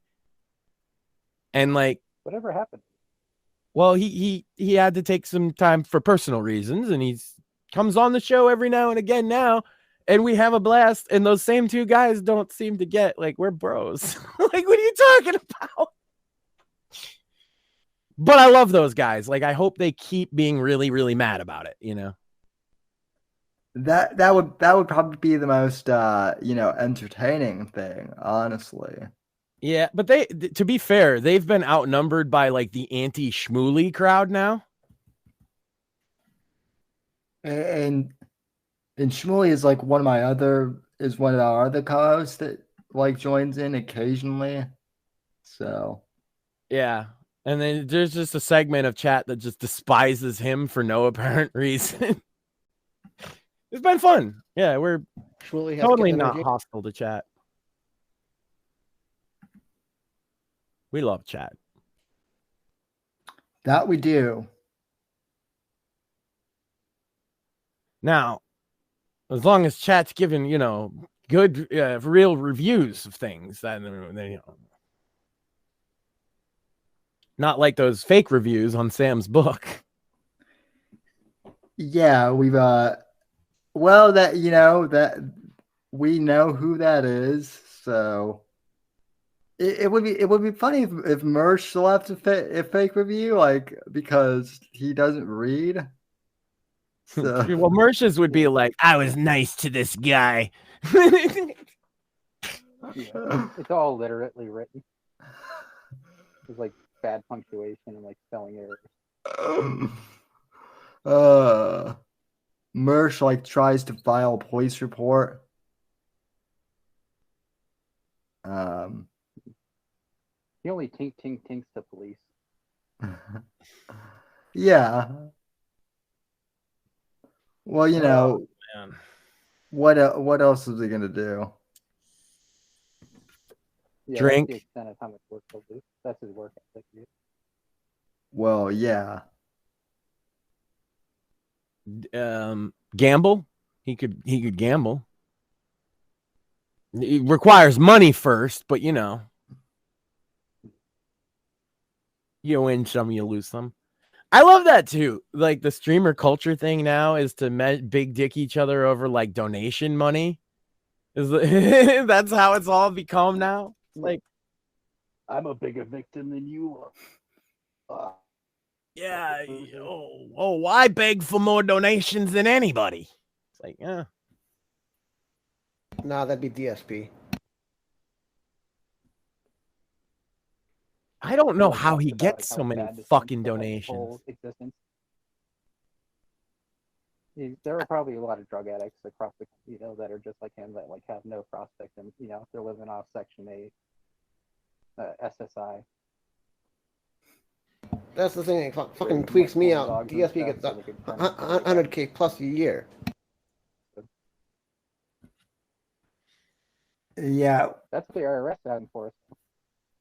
Well, I mean, people. That's going. I mean, people love to fuel the fire of mentally ill people. So. Yeah, I think that's what it is. Like, most people just want to see his downfall, and like giving him money like accelerates that goal. He's not going to do anything good with it. He's not going to like have a 401k, start day trading, and like become to a point where he doesn't need donations. No, he's going to spend it on like rubbing tugs. Yeah, well, I mean, Vaseline. Merch with money is hilarious. You have to admit. Yeah, it's very brief window of time, but yeah, it's funny. He has money, and then he doesn't have the money. He still like left his BMW at the shop, or like he just. I don't know how like mechanics work, but like if you just abandon your car at like a shop, can't they just like eventually they do scrap it, resell it, whatever. It's considered abandoned, and they can sell it to recover some of their costs, of fixing it. But if that's not enough, then they can still sue small claims. Yep.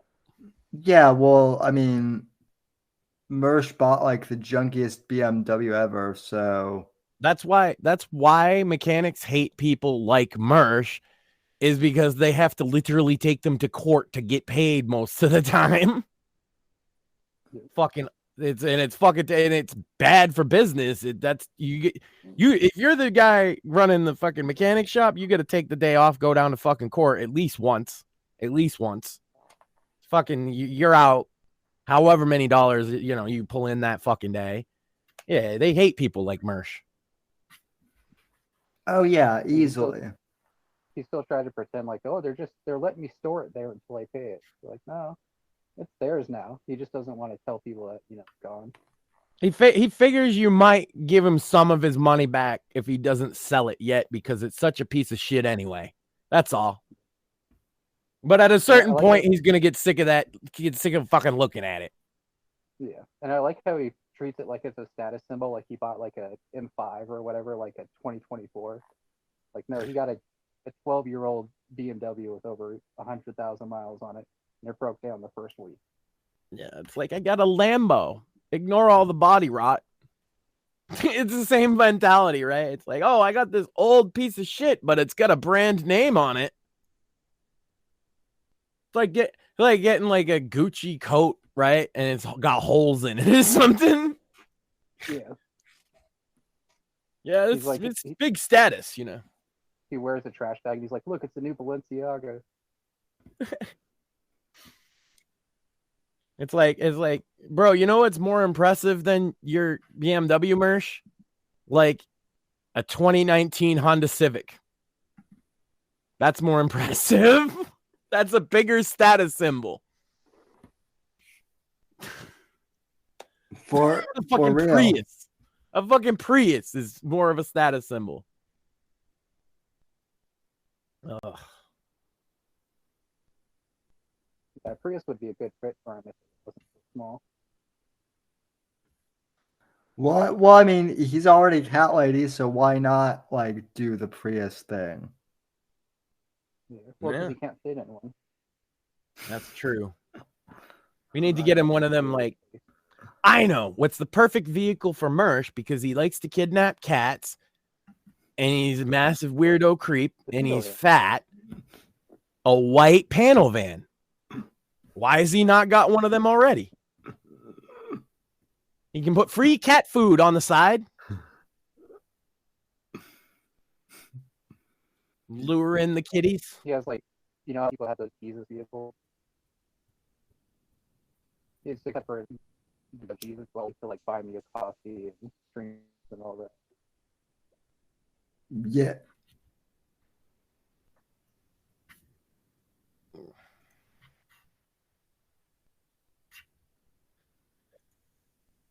Like he's really different.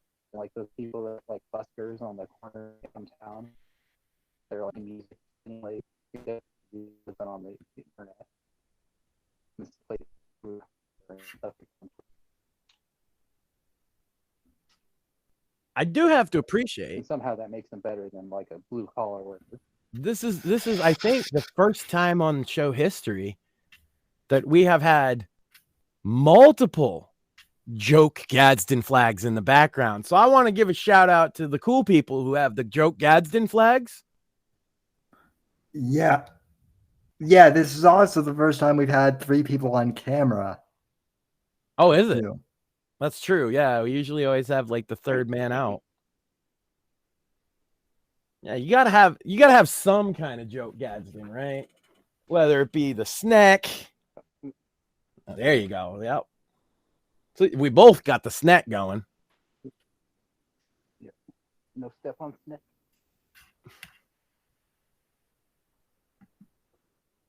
Of course. My favorite one. The moment I put up the Trump flag, nobody cared about any of my other flags. And that's all I ever hear about. Oh, you got a Trump flag. Yep. Now Orange Man is bad. Styx Hexenhammer stole my Trump flag. I've had this up for years. I feel like I have to get a different one just to... Can't be 2 New England long-haired fucking rock and roll guys with fucking the same flag. Maybe he should get rid of his, actually, now that I think about it. I was first. Yeah, he should. Either that or it's 2024, right, Sam? Yeah. All right. So either that or he can like box me, right? That's how everybody handles internet beef now, right? Well, except for Mersh. No, he's talking about being a great fighter now too. Well, I know that, but like he ran away from Baked Alaska.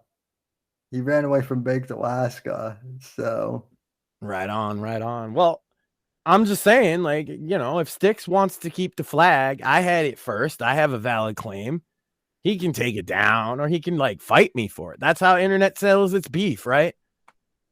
He will never accept that offer because he's a skinny, like veganish man. Apparently, I am a lot bigger than him. I like Styx. He can keep the fucking flag.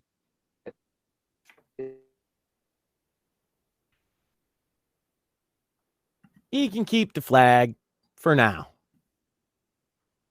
Yeah. You just got to pay me royalties for thinking of it first. That'll cost him about $350 per day. You know, I think that's fair. Yeah. Speaking of royalties, or he could shill the book. Sticks, we can settle this right now. All you got to do is a promo for Sam's book, and then you can keep the flag up. Yeah. Actually, I'd love for Razorfist to do a promo. Just ask him, man. He promos anybody. Like, he's all about that Iron Age stuff, man. Which is basically. Let me see. Does did you get blocked by Razor? Yeah, you know how hard it is to do that. What did you do, Sam? Apparently, I'm supposed to be the edgy one. You're the wholesome aw shucks guy. What are you doing today? You're dropping F slurs. You're getting banned by. Apparently it's really easy to get blocked by Razor when you're friends with Apex. But maybe I should let him explain. Allan Powell in the chat says, winner keeps the flag, loser sings happy birthday to the winner. There we go. That is fair. Either that or you just do a promo for the Fourth Estate. Until now on Amazon. Yeah. We're not above we're not above extortion for the promos. Allegedly. I'm gonna start forcing people to do promos at gunpoint. I mean, listen, Allan is also a gun guy. I can just, he can just show up to people's houses and they'll do the promo. That's it. Real scary, that guy. Surprised you had him on, Sam. Like, what could happen next? It's life ruining. It's awful. Well, I mean, look, my channel is probably already the channel I have is already DOA as is on YouTube. So what would the internet think, Sam? Well, I mean, the internet seems to think that my book is great, most of it. So that's true. Yeah, so everybody will be okay with that. So yeah, don't worry, chat. Next time we get some good guests on, we're gonna get them surrounded with some firearms, and we're gonna have them do a book promo as a hostage tape. We call that guerrilla marketing, chat.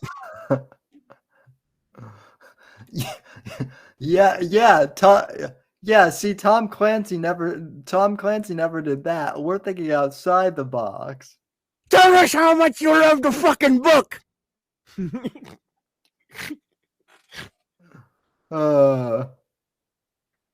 Hey, you think Tom Clancy didn't do that? But do you know that Tom Clancy never did that? Well, no. There you go. You know what happens when you assume, Sam. You make an ass out of you and me. Yeah. I'm pretty sure that, well, if Tom Clancy didn't, I guarantee you Stephen King pulls guns on everybody. Well, Stephen King just like probably doses people with like LSD and makes them go on like bad trips. Yeah. I heard though, certain types of people, particularly what is the word I'm looking for? Migrants. He'll just suck your dick instead. So hey, any migrants out there happen to be listening to the show, head up to Bangor, Maine, go find Stephen King. He will blow you in a way that you've never had your dick sucked before. He really, really enjoys your presence in the country. And it's totally not because he lives out in a rural place where you never come to, and he totally wouldn't freak out if you came to his house. Yeah, that was going to be my next question. Has Stephen King ever had like migrants inside his house? Oh, I'm sure he has plenty of illegals in his house. He's got an illegal maid, an illegal gardener, an illegal nanny. I'm sure he's got all that shit. Yeah, he's got them in his house for sure. As slave labor. He actually does. He actually does employ illegals. So No, I know.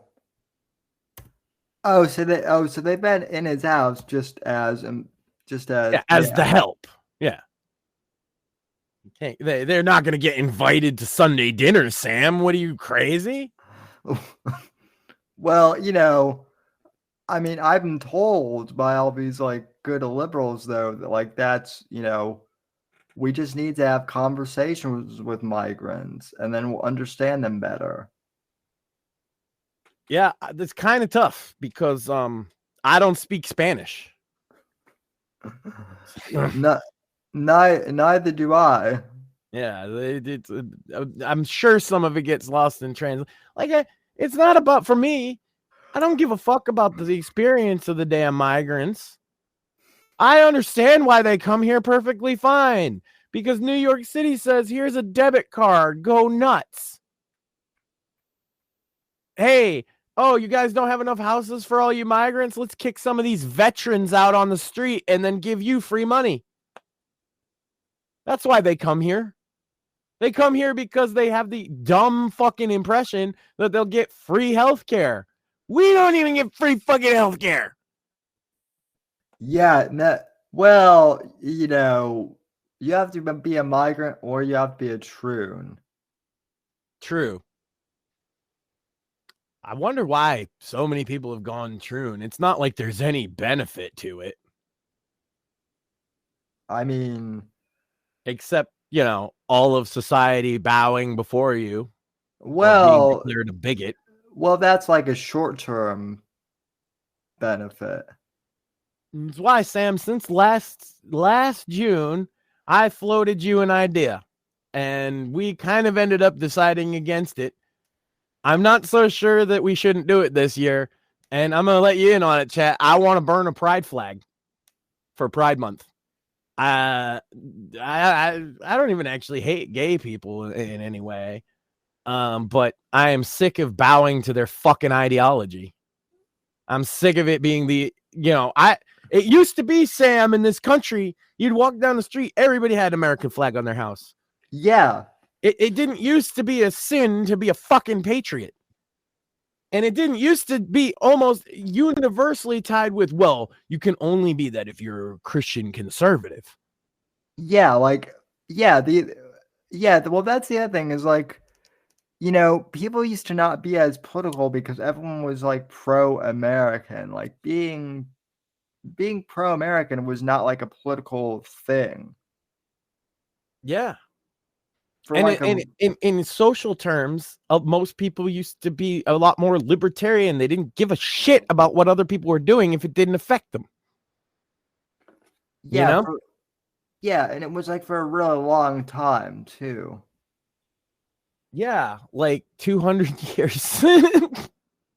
So just about 200 years. Yeah, 220, something like that.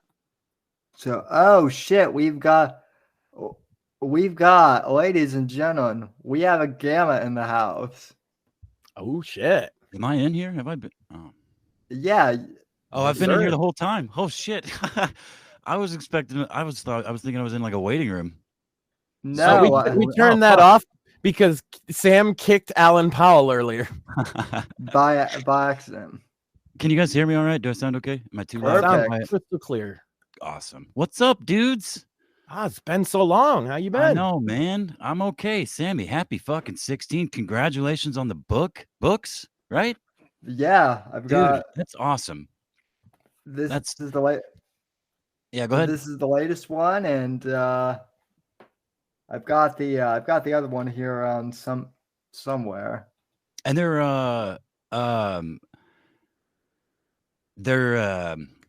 what's the word? They're like character novels, right? Like almost like a James Bond type of thing. Like, are they all following similar characters? That's fucking cool as shit, man.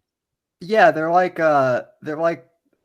political thrillers, and honestly, I one of the reasons why I decided to start writing again was because I got sick of all these like, and Max and I have talked about this. All these like YouTubers are like, oh, everything's woke, Hollywood is, and it's like, okay, well then fucking like make something. Yeah. So I mean, like, and then him just being himself, he befriends all these authors because he's such a nice guy. Of course. And it's like, it's weird, man. It's been weird the last couple months. Like, our numbers keep going up. That's fucking awesome, dude. I don't know why anybody's listening, but like, I'm not gonna question it. Dude, I'm so proud of you guys. You guys, and Max, you've done my boy so proud. I could not imagine somebody stepping into the second chair and doing a better job than you've done. This young man deserves all the fucking love and praise in the world, and I gave it to him, but I also fucked with him a lot too, and was drunk most of the time. Oh yeah, well, look, we still we're men. That's what we do. We still derail the show, and we'll go for like 3 hours talking about nothing. Right. So. Well, dude, that's awesome though. I'm very happy for you. And I've actually, it's so funny. Like I said, I didn't even see your 16th anniversary, which also congratulations on that too. Before I got your DM that you'd sent me on Twitter, asked me if I was available today. I had been thinking for like 2 straight days on and off, just thinking about like years ago when every Saturday was committed. Like I couldn't do shit, and I didn't want to do anything other than come home and talk to you and chat and stuff. And I just miss it. I miss you, miss bullshitting with you, and I'm just so happy you guys are doing so well. Couple things on that. I think we can help with that. One, you're always welcome here. You know that. Just hit us up anytime. 2, you could jump in the Gilded server. Sometimes we're in there, we're not always in there like Discord people, like where they're just on there all day. Sure. But like sometimes we're in there shooting the shit. It'd be a great way to catch up. Yeah, that's another thing is like I kept in touch with everybody for all of this time. I mean, even before Sammy and I joined Sammy as co-host, I was on Discord and I joined Discord. It all happened, pretty much one after the other, close together. I didn't have Twitter. I wasn't really on the internet much other than as like an observer. And I deleted Discord off of my phone like a year or 2 ago, just because I spent too much time doing it. And I didn't enjoy it. It got to the point where like I wasn't having fun anymore, but it was still taking up my time. I'm with you. I don't use Discord, and it's funny because like the switch to Gilded, it's basically the same thing, right? But like I find that on my server that I've had for like 2 years now, and Sam's server and all these other servers, it ain't the Discord all day, every day in chat shit. Oh wait, Gilded is like a Discord alternative? Yeah. Oh, I thought you were saying like a Gilded Discord server, like some fucking No. It's no, that's cool. Okay. And it has less limitations, which I like, where I can post like actual videos instead of like 3 megabytes or whatever. Yeah, that always sucked, right? Yeah, and it's the Sam server. It's just like fans of the show and shit. So you'd be, among friends for sure. And like I say, maybe once a week we jump into voice chat. It's not like I hate the Discord lifestyle people get into, and it's easy to fall into if you got nothing else to do too. Yeah, that's the other thing is like Sammy, I think I met you in like 2017, 2018. Yeah. 2017, early 2018, something like that. And then a year or 2 of having fun. I mean, those early days, that's when the 8.0 the 8.0 Discord server was up, and I was I was meddling with like the giants of the shit posty side of the internet that I'd watched, and the Zooms and the fucking just Plate Gang and all that crazy weird shit. But it was fun. I was like I played a character as a therapist. I mean, in this server with like thousands of people, I had my own little VC where I don't know. It was fun. I had fun with that. And then COVID popped off, and then my fiance of 8 years, shortly after my little brother died, I of course kind of collapsed inward and wasn't doing well. And instead of dealing with it, she was like, "You know what? You sound so much better, by the way. I just want to point out, Yeah. it sounds like you're doing a lot better. I mean, I'm not really, but I'm actually trying for a change. You know what I mean? Instead of just fucking, resigning myself to just fucking, whatever comes my way. I'm trying a little bit. I got a long way to go, but don't we all? Things are not great, but they're not bad either. They could certainly be worse. And I mean, long story short, though, I mean, when I quit the show, or I didn't even quit, I just stepped aside. I never wanted to quit. I never wanted anything but the best for you. But I didn't feel like I was providing that. It had been a while that I had felt that, where I was like, not only did I feel like I wasn't helping, I felt like a negative impact both on you and me and your show and your metrics and stuff. Like I wasn't, even though you guys may still just derail and talk nonsense, but I was getting fucked up. I was just, all I really cared about was drinking and running my mouth, Yeah. So it just got to the point where I'm like, I feel like it's be better for both of us, for you. And it has. Look where we are now. Well, wait, you didn't get the memo though? You didn't get the memo that like I orchestrated a plot with Shmuley to replace you? Oh, yeah.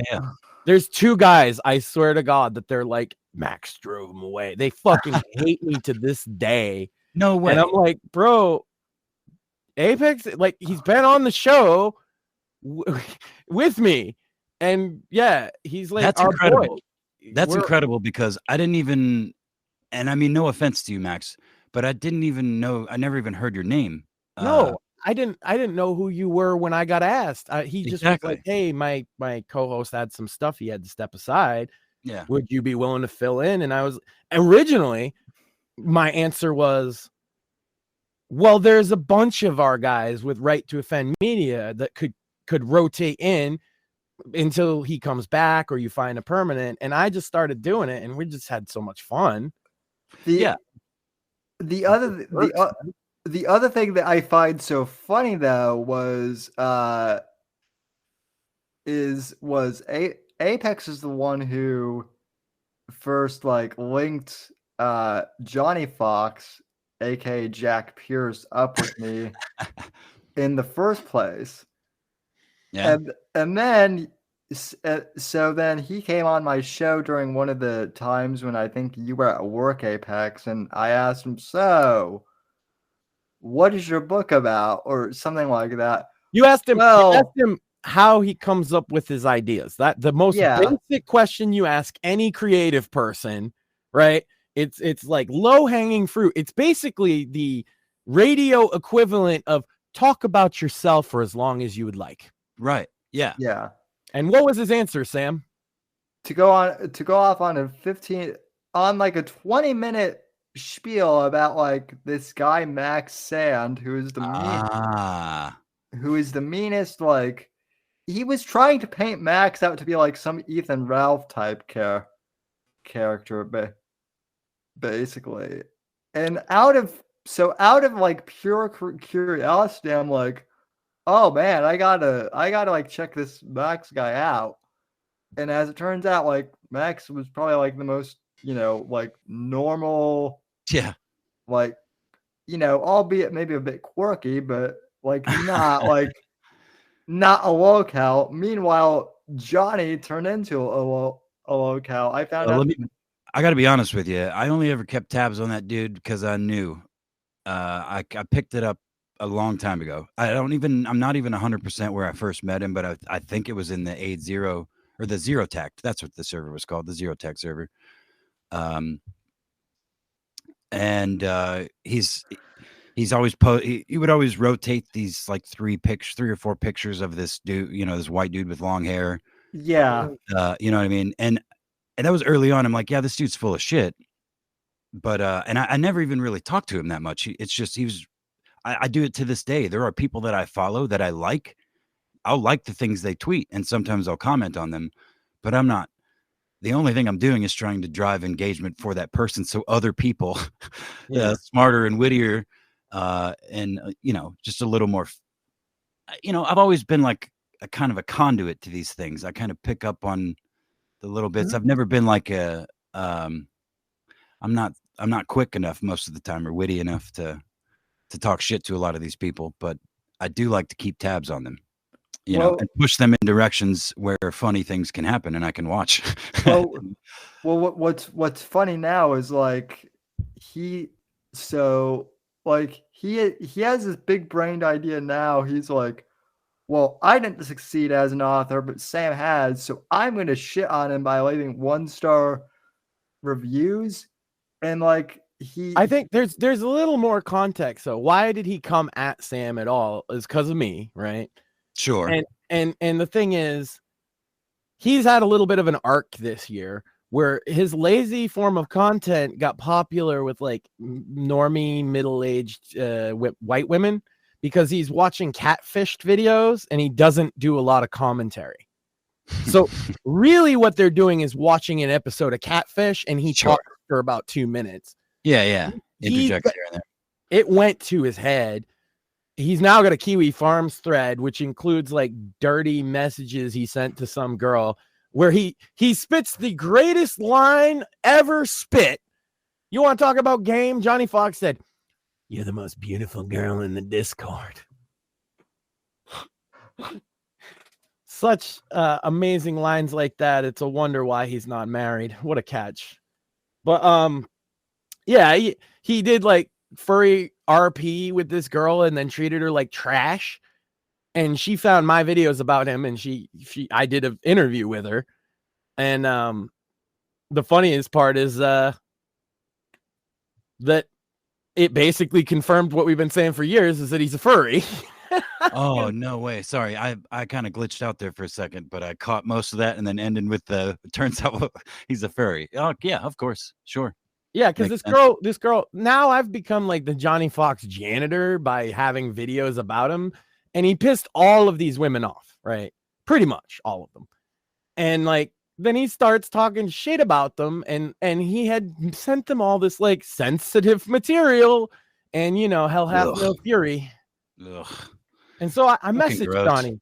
The one time I get a fucking conversation with the guy one-on-one and I say, stop oversharing on the internet. And if you insist on keeping to do it, try and be nice to these girls. And you know what he told me? He told me that he is Jesus Christ and I need to shut up. So yeah, he sounds, I mean, again, and then it became, he started doing the thing. You know how they all call Sam retarded, right? Yeah, of course. Yeah. And then he just started retarded. He's just physically retarded. Where I was always the mental retard and Sammy was the physical retard. Together, we made a perfect retard. Yeah. It's so funny because that's like the first thing, right? That every fucking time. And it's like, bro, it's easy. Do you understand what a trap is? Because that's a trap. You don't win that exchange. Once you cross that line, any outside observer is like, oh my God. Right. That 100%. seems 100%. Yep. That seems to be the kiss of death though, because like, I don't know, Apex, if you've seen, but like Mersh, you remember like in his video rant against me, he did like this guy looks like he's having a stroke. Yeah. Well, yeah, and I don't know and the obligatory Walt Jr. Shit. Yeah. Well, I don't know if you've seen like I don't know if you've seen any of the recent Mersh stuff from like Mr. Mersh had strokes on stream is what he's getting. Yeah, I did see Mersh literally have a stroke. I think the first one, that's the one I saw on Twitter. Dude, I know exactly what fucking happened. I mean, he literally had a fucking seizure. Like there was not enough oxygen in his fucking brain, and he stroked out for a second. Like he's like, "Whoa, that was weird." Like that's fucking my favorite line in the whole thing is, "I just had a fucking what, Mersh?" Yeah, exactly. What did you have? You know it. He almost said it. And then he thought, oh God, if I say that. Well, dude, look, I mean, back in certain days long gone, when I did things that I no longer do, when you get like certain kinds of head rushes, or whatever, like if you're, I mean, even just a head rush normally, you know, you sit in one place for a long time and you stand up, or if you smoke weed, it's sitting down for a long time, you're not used to it, you stand up. You know what I mean? Like weird shit can happen in your brain when that happened. But yeah, that was I've never actually seen anything quite like it. That little fuck little engine trying to start. real quick, Chibi's out in chat, said that she made it. Hi, Chibi. She said she can confirm she was there. That's about the Johnny Fox stuff. Oh, gross. Low hanging fruit. I think that's in reference to people just calling Sam a retard. She said, hi, Sam and Max. I did. She's the one that pointed out that obvious reference because I'm a huge Sam and Max fan, actually. And I didn't realize for the whole year we're together that that's like a meme. And maybe we should like make a cartoon of that. But, and then she asked, this is why I wanted to kind of interject, who all is speaking. This is Apex Gamma, former co-host of the show before me. Hi, Chibi. And Apex, what's also funny is like, I haven't paid attention to Owen Benjamin in like 2 years roughly, up until someone tagged me, and then I tagged you and Allan about that like gate video. But pleased to see. Oh, you're back. Yeah. I don't see my thing lighting up. Oh, there you are. Oh man, I don't think I'm back, guys. You're back. You're back. So back. Well, yeah, it's been wild. Chibi says, oh my God, Apex, nice to finally hear you. Yeah, that's because everybody talks so highly. Even the newer fans know who Apex is, and that's what I'm saying. But no, it's actually, it was a Shmuley actually masterminded the plan to, I don't even know how that timeline works, to be honest with you. Yeah, like I do love that theory. I love that there's a Max conspiracy. Like when I started on the show, we had a lot less viewers. Wouldn't it not have been easier to just not conspire to take over somebody's show? We and build a new thing. I don't know. I love it. I love their theory. It's so great.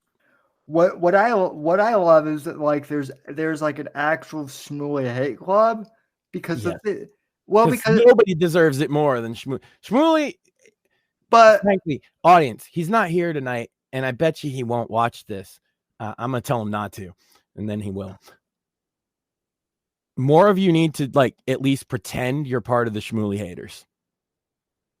Well, but like also like we need all of chat to just be universally anti-Shmuley. But also no, to kind of break the fourth wall. I thought that like Shmuley's hate club was like his own creation because Shmuley has something he would do. I know. Yeah, Shmuley has that. Shmuley has that like has that sense of humor where he would. So like I asked him the other night, like when it was just the two of us, and he's like, no man, I swear, he's like, I honestly don't know who like the actual, like I thought that maybe you were like, trolling or something. MAGA News Network is one of like the older Rumble channels. Actually, it's been around for a while. So I don't know who it is, but I don't know who it is either, because like granted I've been on Rumble for a while, but really up until I got banned off YouTube, like I hadn't really used it that much because like up until recently it was kind of like unusable. There was definitely some flaws until very recently, actually. I love the Rumble Studio now, though. We're doing great with that. Yeah, and they just announced like they're actually going to be like integrating like an ad center where like advertisers can pitch like ads for different shows and that they want to like advertise on. So that would be like really cool to like have like smaller brands like I've always said this, like I'm not against advertising. No. I'm against, we're gonna save America. Please give us like $100 or. Well, I mean, we don't sit there and like she'll, hey, donate to us. Oh God, we're not gonna have any gambling money or anything like that. We've from the beginning, when we talked about any type of monetization, it was always towards old school methodology because I'm an old radio guy. You're an old radio guy. In radio land, okay, the most effective maneuver is to sell merchandise of some kind rather than, certainly you on a radio, like let's say you're on an FM commercial radio station and you started asking for donations, that would not go over very well. But if you're like the DJ and you're selling a book or you have whatever, something, a drink brand or whatever, that tends to do better. So that's why we kind of head in that direction. And I'm not sure if Apex is coming back, but I think it's as good as time as any. We got a good audience here. What can we, now that we've hit the anniversary, Sam, we've seen some old friends, what do we got for the next year? What are we looking at? What's any big ideas, any big plans? I know we have some. Well, I actually have an announcement. I don't know when it'll drop, but I'm actually going on Terrence McCauley's I'm recording a podcast with Terrence McCauley, who he's a well-known author and also hosts a podcast called Spies, Lies, and Private Eyes, which is a great title, by the way. Very very clever podcast.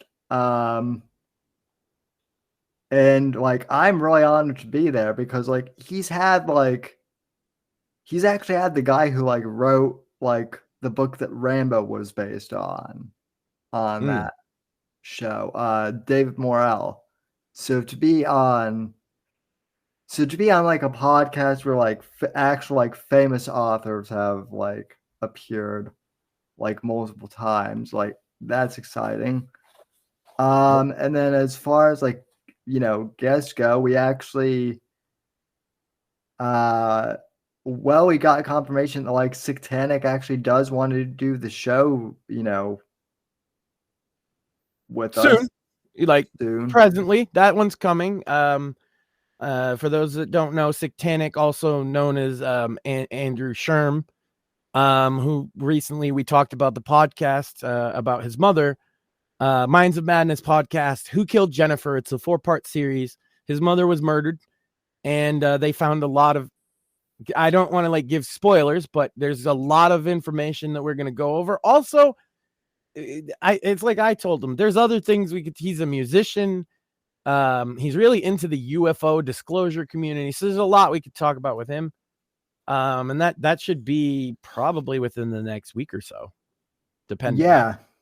Also, we got confirmation that Val Venus has agreed to come on the show. All the wrestling fans out, if you're an Attitude Era wrestling fan, you know who Val Venus is, but you might not know that he's very political now, and he might have some opinions that surprise you or even make you think. And so that'll be really cool. You know what's wild about that? I don't know if you saw my Twitter exchange with him from the other day, but I actually like recommended okay. Apex is saying that like Rumble has kicked him out. That he's like been disconnected from stream. That's weird. Hmm.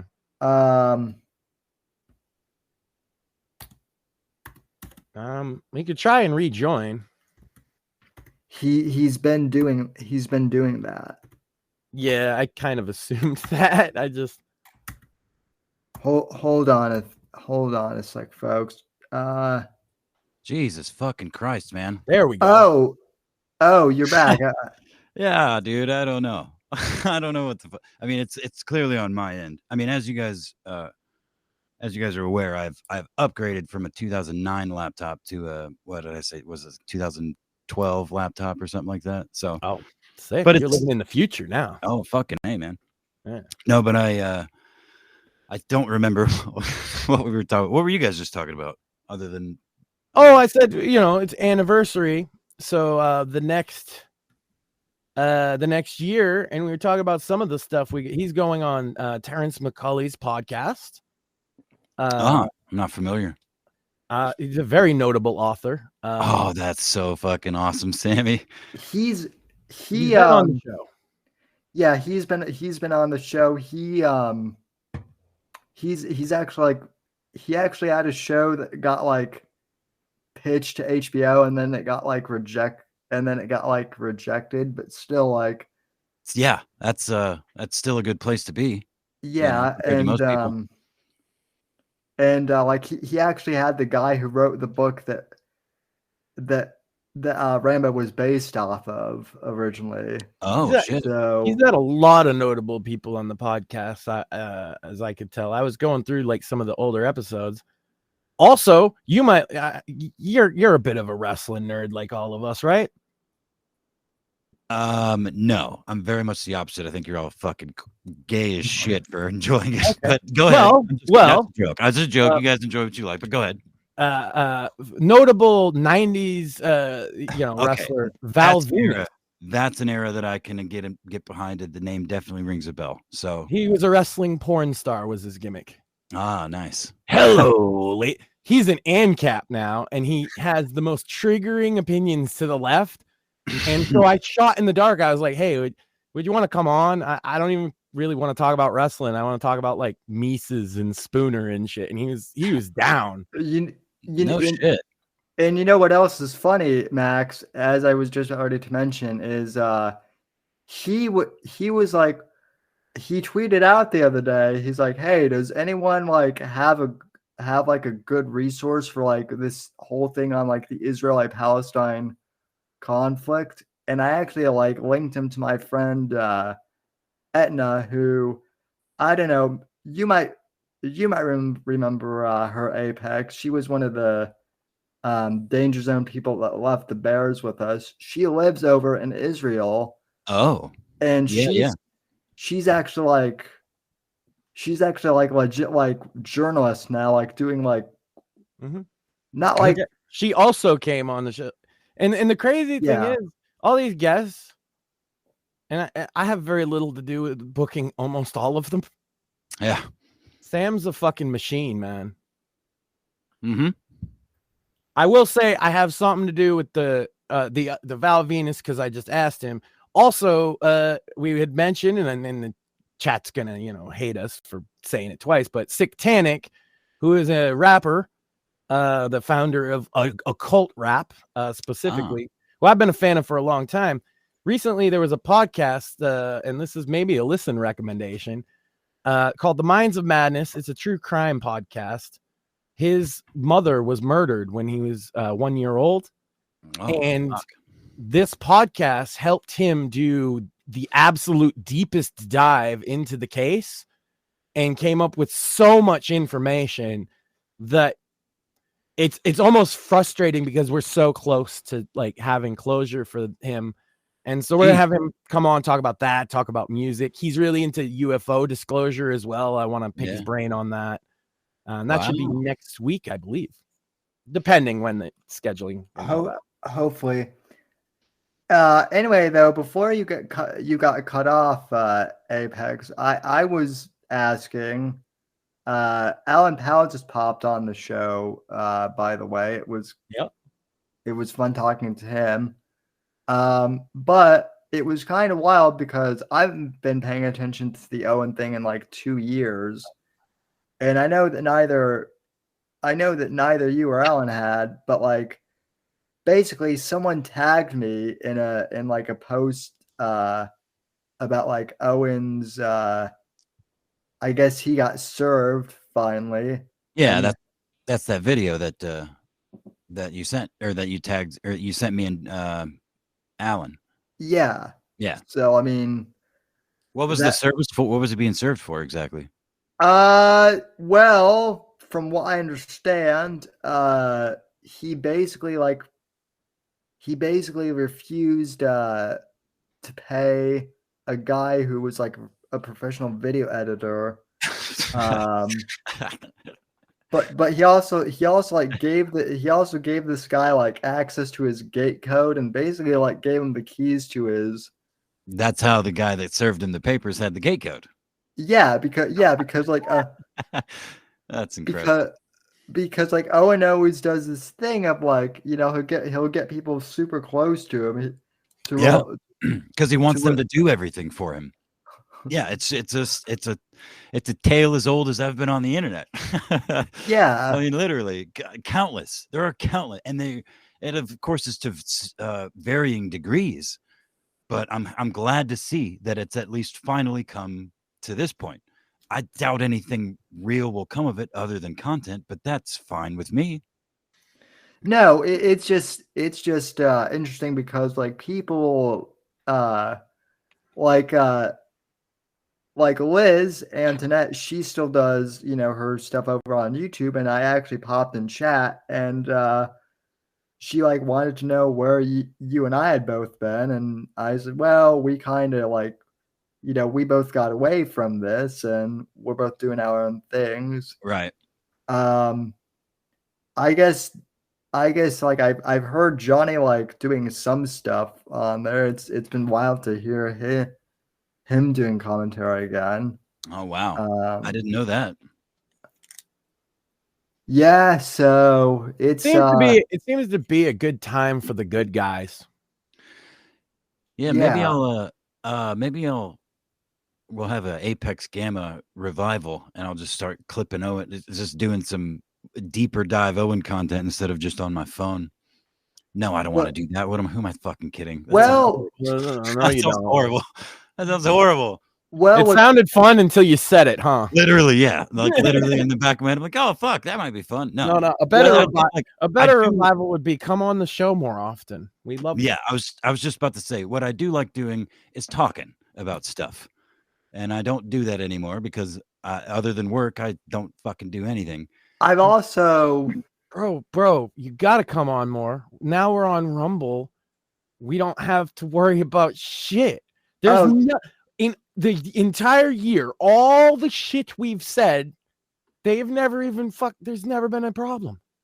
I mean, I got to be honest with you though. I said some horrible things on YouTube for a long time. Like we did it for a long time. I've said some really awful things on this show in the last year. Yeah. Okay. Well, I don't want to compare, but I think that what it comes down to, Sammy, I think what was it that finally got? Did they even say what was it? Specific videos? No, it was one thing they did me. Yeah. No, here's what's funny though, and I always bring this up to people is like, yeah, you and I, Apex, we said some horrible shit on YouTube. I love that Sam makes the point to say not just you. Yeah, of course, because he's a fucking such a good boy. God, I love him. But it wasn't any of the stuff that like you or I did on YouTube that got it was like the thing that I got copyright strikes for were like I interviewed my friend who worked. Oh, that's right. Yeah. Who was like at the Capitol when January 6th happened. I had the most like normal like conversation with him. That got banned, and then medical misinformation, I guess, on one of the vaccine things. Okay, I can get that. But then the third thing that I finally got banned for was, well, they never actually told me. We can only assume based on when he was banned. And so what were you talking about when you actually were live and got banned, Sam? this was so literally Apex, like a week after you like left the show, my grandfather passed, and so I took a week off, and when I came back, I was literally eulogizing my grandfather on air. Whoa. And I was literally in the middle of saying what a great man he was, and I was gonna miss him, and they got apparently that was too edgy for YouTube. So Jesus Christ, man. Now, we assume it wasn't that, but isn't that a way funnier story? It's not funny, but it's funny because that's the type of fucking shit YouTube would do. Yeah, well, the worst part is I actually called Susan shortly after. I was like, Sammy, I need to take a break. And I was like, Sam Whitfield, the Whitfield Report? Yeah, I need you. Take it out. Wait till hold on. His grandfather just died. Wait till he's talking about him before you pull the plug, please. There's a false flag. You owe me. You owe me. There it is. Well, it's not just us though. He's like, look, you'll find something. Just go back and look at some of the shit I've said. I mean, truth is, that's the thing. That's kind of the way I thought about it. Is like anybody that really wanted to hurt Sam, they wouldn't have to look that far into his YouTube channel to find something that's actually damning. You know what I mean?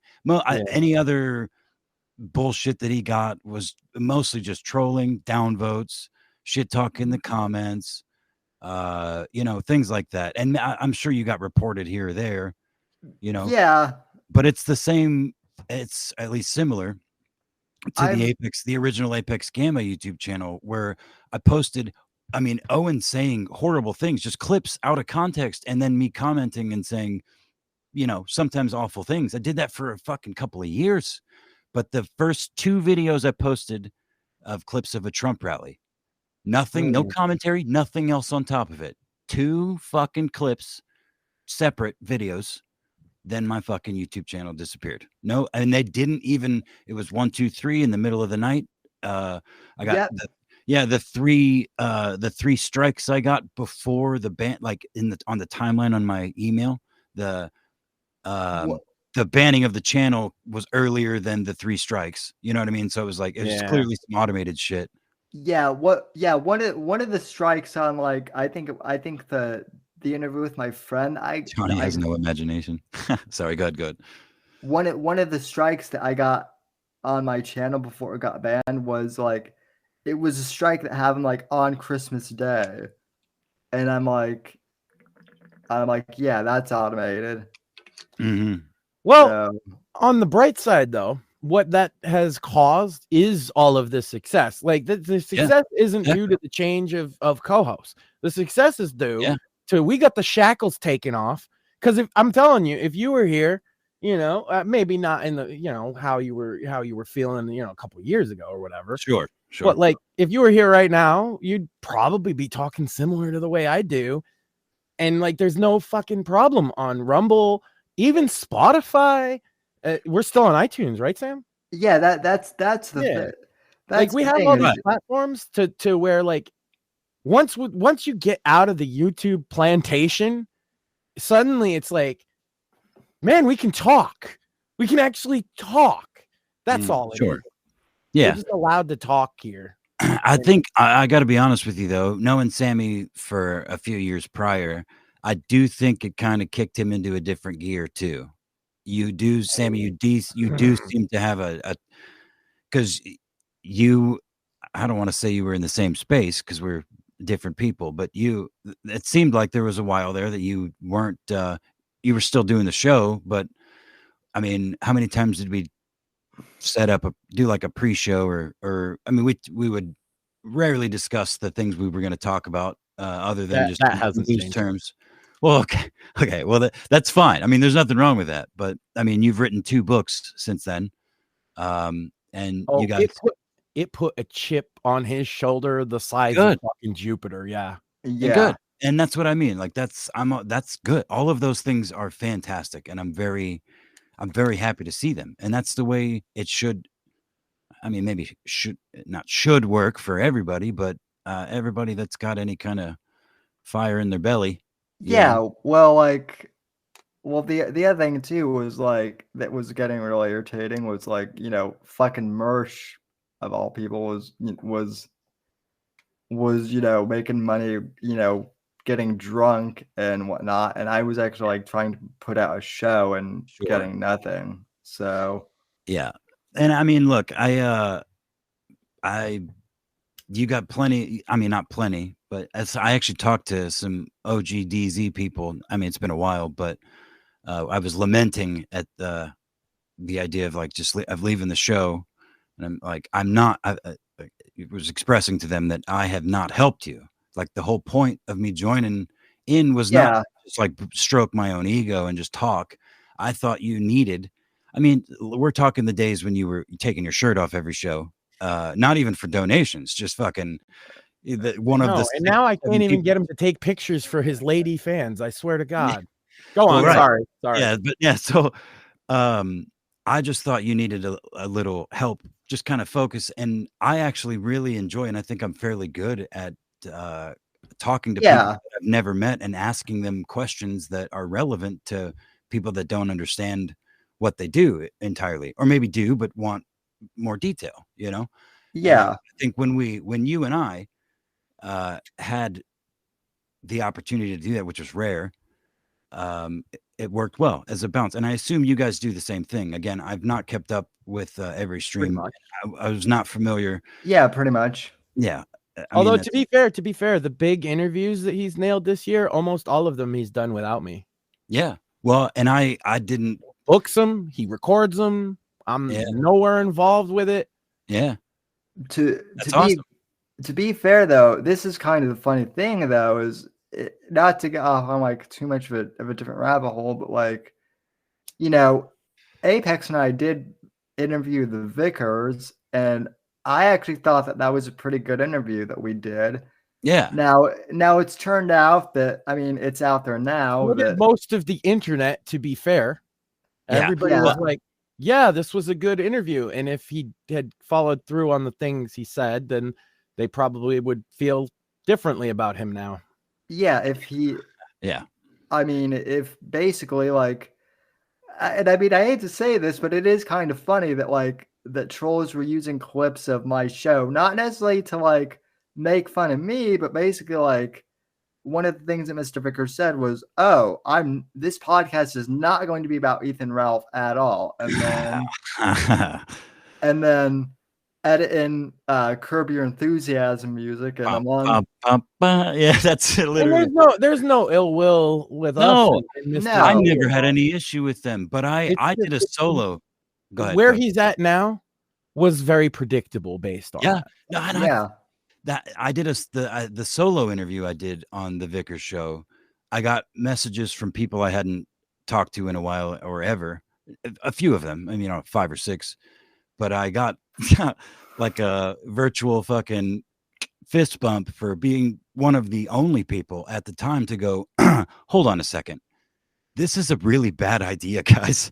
You guys don't really actually want to do this. I understand your point, but do you understand what's going to happen if you what you're inviting, what you're bringing to the rest of your family and your business and shit? And I mean, I'm not the super confrontational type, so I tried to be polite about it, but I did the whole show, but I did try to make that very clear. And I honestly forgot we did the Vickers interview, Sam. I was on their show twice, and once it was during what they called No Ralph November.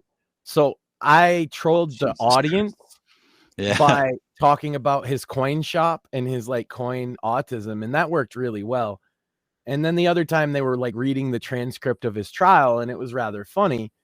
But yeah, the thing that the real kind of rift that developed with me and Mr. V, and there's still no hard feelings. Some of his associates, one of them in particular, because we didn't like his lawsuit or whatever, and I told him, I was like, suing, John Doe's on the internet to get their docs is, even if you're in the right legally, is not going to win friends or influence people. And he disagreed. And then we kind of parted ways at that point. Of course, big shout out to Faith. We all love Faith. Faith is great. No, Faith. Yeah, no, and that's the thing that anybody that's got a beef with Faith, you probably should get a life.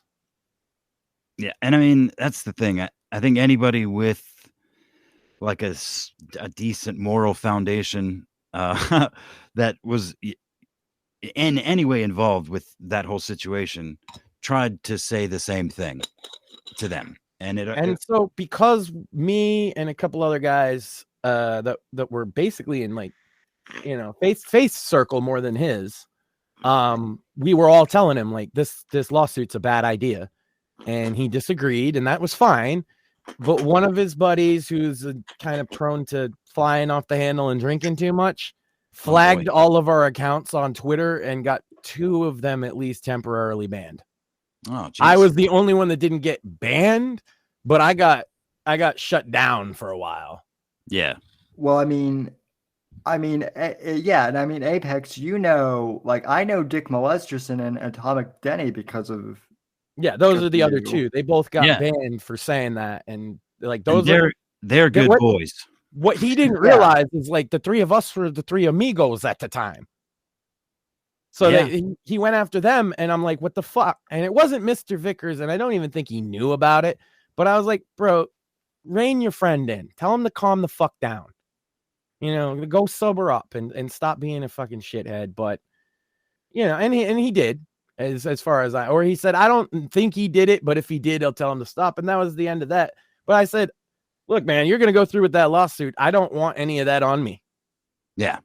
Because I don't believe in, like, I believe in internet anonymity. Just because I'm on here with my face, just because Sam uses his real name, doesn't mean that we don't support anonymity for people who want it. In fact, I think anonymity is the most important part of free speech. Personally. Yeah, absolutely. Absolutely. Yeah, and that was where I think Mr. V, I don't think was surprised that Max was kind of on, but like Mr. V literally said to me in private DMs, is like, well, you have your face out there, and I'm like, yeah, but like, he didn't. I don't think, because it's not a matter of principle for him. He didn't really kind of get that it's a matter of principle for me and a lot of the internet. Yeah. And that's okay. But then when you're being warned that that's what's going to happen, well, I mean, he's a grown man. He did what he wanted. And yeah, it's a very boomer approach to the whole thing. I mean, I hate to put it in those terms. For all the whole family, honestly, I don't have any. Of course, I mean, of course, everybody in this chat does, I think. Yeah. But, you know, it's just some stuff that's happened. And guess what? It's the 16th anniversary. We're going to blow the top off this bitch. We got the former current co-hosts in the house, and it's the fucking dream team, bro. I drank the only 2 beers that I have, so now I'm good. I'm not getting drunk. I might get more stoned though. I'm not gonna lie. I might. Dude, I smoke pot on the show every week. I know, but it tends to, especially once I just get fucking. I get a little bit bored, and I'll take a couple hits too many, and I'm like, what?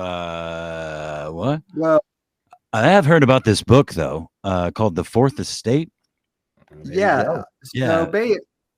So I actually let me see if I can find. Oh, of course it fell on the. While he's getting ready, did you hear about? He had a guy on. I talked about the drug war and fentanyl in relation to the cartels. And then a bunch of people decided that means that Sam is anti-weed. Yeah, he is anti-weed.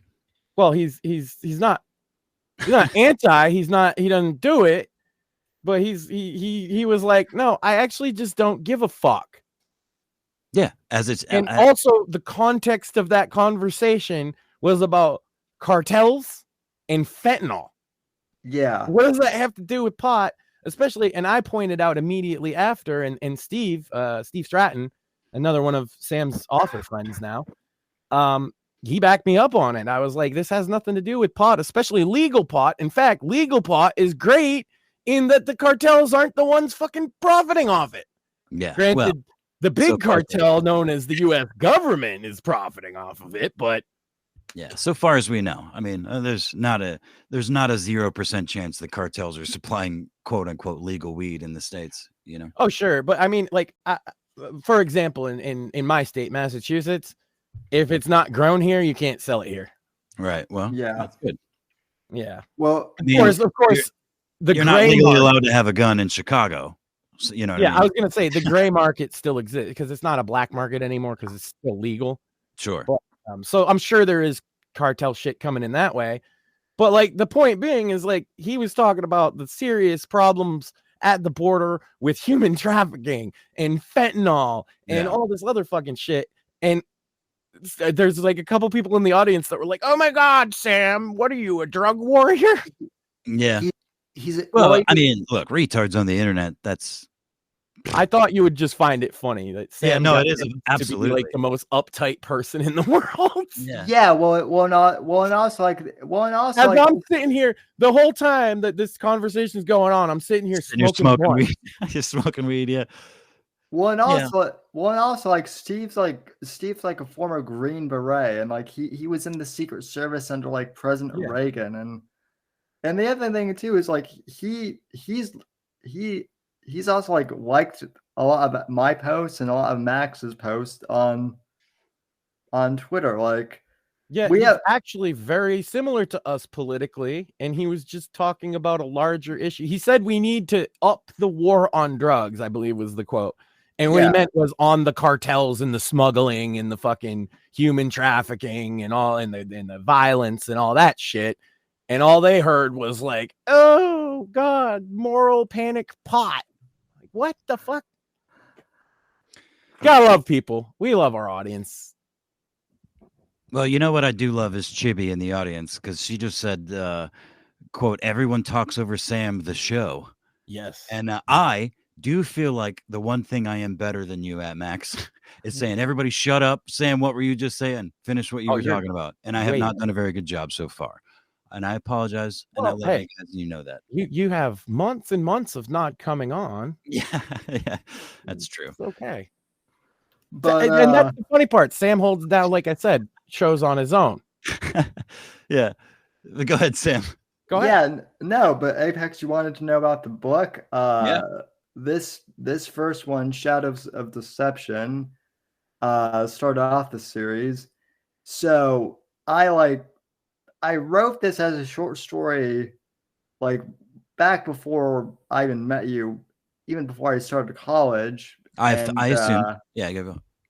And while I was in school, I never had time to like write anything of my own. So, but then after I graduated, I was like, I wrote this years ago. Like, let me try and do something with it. So it took about a year for me to write like this, short novella, and I put it on Amazon. Immediately got chastised for only making it an ebook. Yeah. Because everybody wanted that fucking hard copy of Sam's book. Yeah, and I was like, and so at first I was like, really? So like I basically did like the cheapest like version of the paperback, and which I have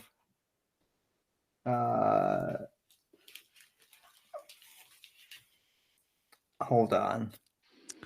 I've got the can I buy it in paperback right now? Yes, yeah. Okay, good.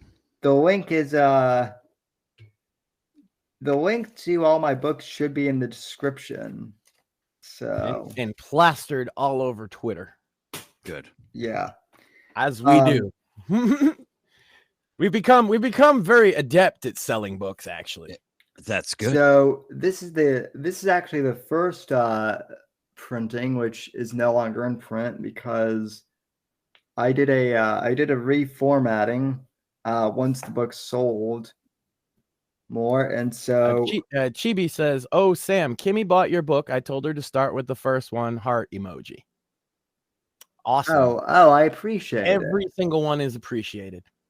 My first international copy too, by the way. Wow, that's fucking cool as shit, man. So this is the first one, Shadows of Deception, which I think is good, and it kind of introduces everything. But then this one, the Fourth Estate, which deals like a lot more with like media corruption and whatnot. This is the new Give us one. a good shot of that cover because I love that cover. And ooh, nice. I actually designed the cover myself too. Believe it or not, like people have to shit on AI paintings and whatnot, but They'll shit on anything, man. Come on. Yeah. You know that. That's cool though. That's fucking awesome, actually. Well, So, what I like about that one is there's a thing that's missing in a lot of modern books. Not to like, just go up Sam's ass, but like, let's go. Modern books have a lack of identity. If you go to like the popular new fiction section of a bookstore, or even like a Walmart for that example, and you look at all the covers, sometimes it's tough to discern the genre of the book. And I think that that's actually important because yes, people do judge a fucking book by its cover. I mean, how are you supposed to not? It's all you have. I hated that. Yeah. At least in terms of buying it. Whereas Sam's, you look at that cover, you see it's Oval Office-ish. It's a little mysterious. The typeset, it all screams political thriller, and I think that's why it's wonderful. Sorry, Sam, go ahead. Well, I appreciate it. So, and I'm working on a third. I'm working on the third one. I hope so. And Max keeps. Hopefully, you got a whole fucking universe brewing in your head there. Yeah. But if he doesn't get the third one done, I'm gonna have to go full misery and hobble him. Oh, geez, could you imagine, Sam? Baseball batting you in the legs? What would you do? Well, PC Principal tried that on South Park with Jimmy, and that didn't work out. Yeah. That's some good shit. I'm still going with that one. Go ahead. Even if South Park did it first, hobbling the crippled guy is a funny joke, damn it. No, Sam, I saw you posted on Twitter. I don't know if it was today or whatever, recently about season 16 of South Park. Yeah, I'm actually constantly rewatching that show, and I agree with that sentence sprawled out basically from season 9 all the way through to where they are now. They predicted our future a long time ago. Go ahead. Yeah. Sorry. It is almost creepy how dude. And the funny thing of it is like the way PC Principal like treats Jimmy with like actually bullying him while pretending to be like I have actually experienced that in real life with like of course. You can't say that, or what's the argument? It's over the newspaper, right? Jimmy types or prints the word retarded, right? He's like, who the fuck printed this? Blah, blah, blah. And it's like, well, he's the editor. Like, well, you can't do that. Why not? That's good stuff. Sorry, I don't want to. And then narrate the South Park episode. Well, and then that's why we're taking retarded back for Jimmy. Mm-hmm. And then the other thing too that I've dealt with is like people saying that like Jimmy's differently abled, and he's saying, actually, I prefer the term disabled, and they're like, yeah, you're special, or right. And I've dealt with the same thing where like I've actually been lectured to by able-bodied white women that I should not use the term disabled because it's demeaning to other disabled. I know. Yes, and we say crippled because it's in the Bible. Yeah, so the truth is, Sammy and everyone even close to like you has like a superpower, because you have the ability to offend on such like a higher level. It's like, called the Ricky Berwick effect. Yeah. I mean, basically, yeah. Now that's a perfect example. I didn't even consider that. But yeah, for your ability to confront those people and say, oh, you don't like disabled? What about retarded? Or you know what? Hold on. It's the Donovan effect because he died. Oh yeah, that's Big true. shout out to Don. Which, Yeah. by the way, he Rip. died like 2 weeks after going to the gathering of the Juggalos and having the time of his life. So there's that. Mm-hmm. But either way, yeah, it's the crippled guy that can just defend everybody. And what are you gonna say? Although what's also funny is like, is my ability to like be immune to like that is kind of starting to dwindle because now troons are the new like Right. victim. Oh, dude, you just reminded me. While I was sitting here on mute thinking I was in some kind of waiting room, I was saying out loud, you guys were talking about troons and how Max, you wanted to burn a pride flag. It's like a thing you wanted to do. Well, Yeah. Dick Molesterson and I hate to just drop this out in public because it's such a fucking good idea. Big shout out to Dick. He's awesome. He's amazing. Both him and Danny, actually. But I know Dick much better. Yeah, either way, we had this idea, or he had this idea. And you know what? Never mind. I'm not even going to say it in public because it's. If the idea is Troon Shine season 2, I'm all in. No, it's just a death metal band surround like with lyrical subject around, troons and like, being suicidal, just the shit that's actually happening with them. Yeah, I mean, it would make like really, really awesome, overtly depressed. See, they got both the depressed part and the anger to make metal great. Yeah, just imagine how fucking suicidal you would be if you chopped your dick off and took hormones that weren't natural to your body for 5-6 years in your early 20s, or even. I think you'd be about 41% suicidal. Exactly, and then you would probably be very angry. Or if you were a chick and you were like suddenly taking like testosterone, and like true. No, and we didn't talk that deeply about it, but it was like an idea floated in a DM once, and I'm like, that's a fuck, because I love making music. I've always actually wanted. That's the one thing I've ever truly really wanted to do. And metal's my it's the thing that pours out of me when you cut me. But right on. Just like I just imagined it more of like, I don't know, like as like just an observation of the whole troon race and like how horrific it actually is, from like a surgical standpoint, from a societal standpoint, from a parental standpoint. Like imagine like a song written as a parent. Yeah. That is so fucked up in the head that they convince their kid to chop their whatever off and be the other gender, and like how metal you could make that. You know what I mean? Like those are metal fucking concepts. Yeah, just the surgery itself is metal. Like I'll give them that. It's fucked up, dude. Yeah, it doesn't get more gruesome. So yeah, I don't know. I think that's something I would like to do if I only write one song. Yeah, well, I mean, pursue music if it's your passion. I mean, I'd say that as a guy from the music industry who fucking quit, but no, I mean, I don't know. If it's a passion, you should let it flow, man. Yeah, it's been suppressed for many years at this point, but my guitar has never been more than a foot or two away from me.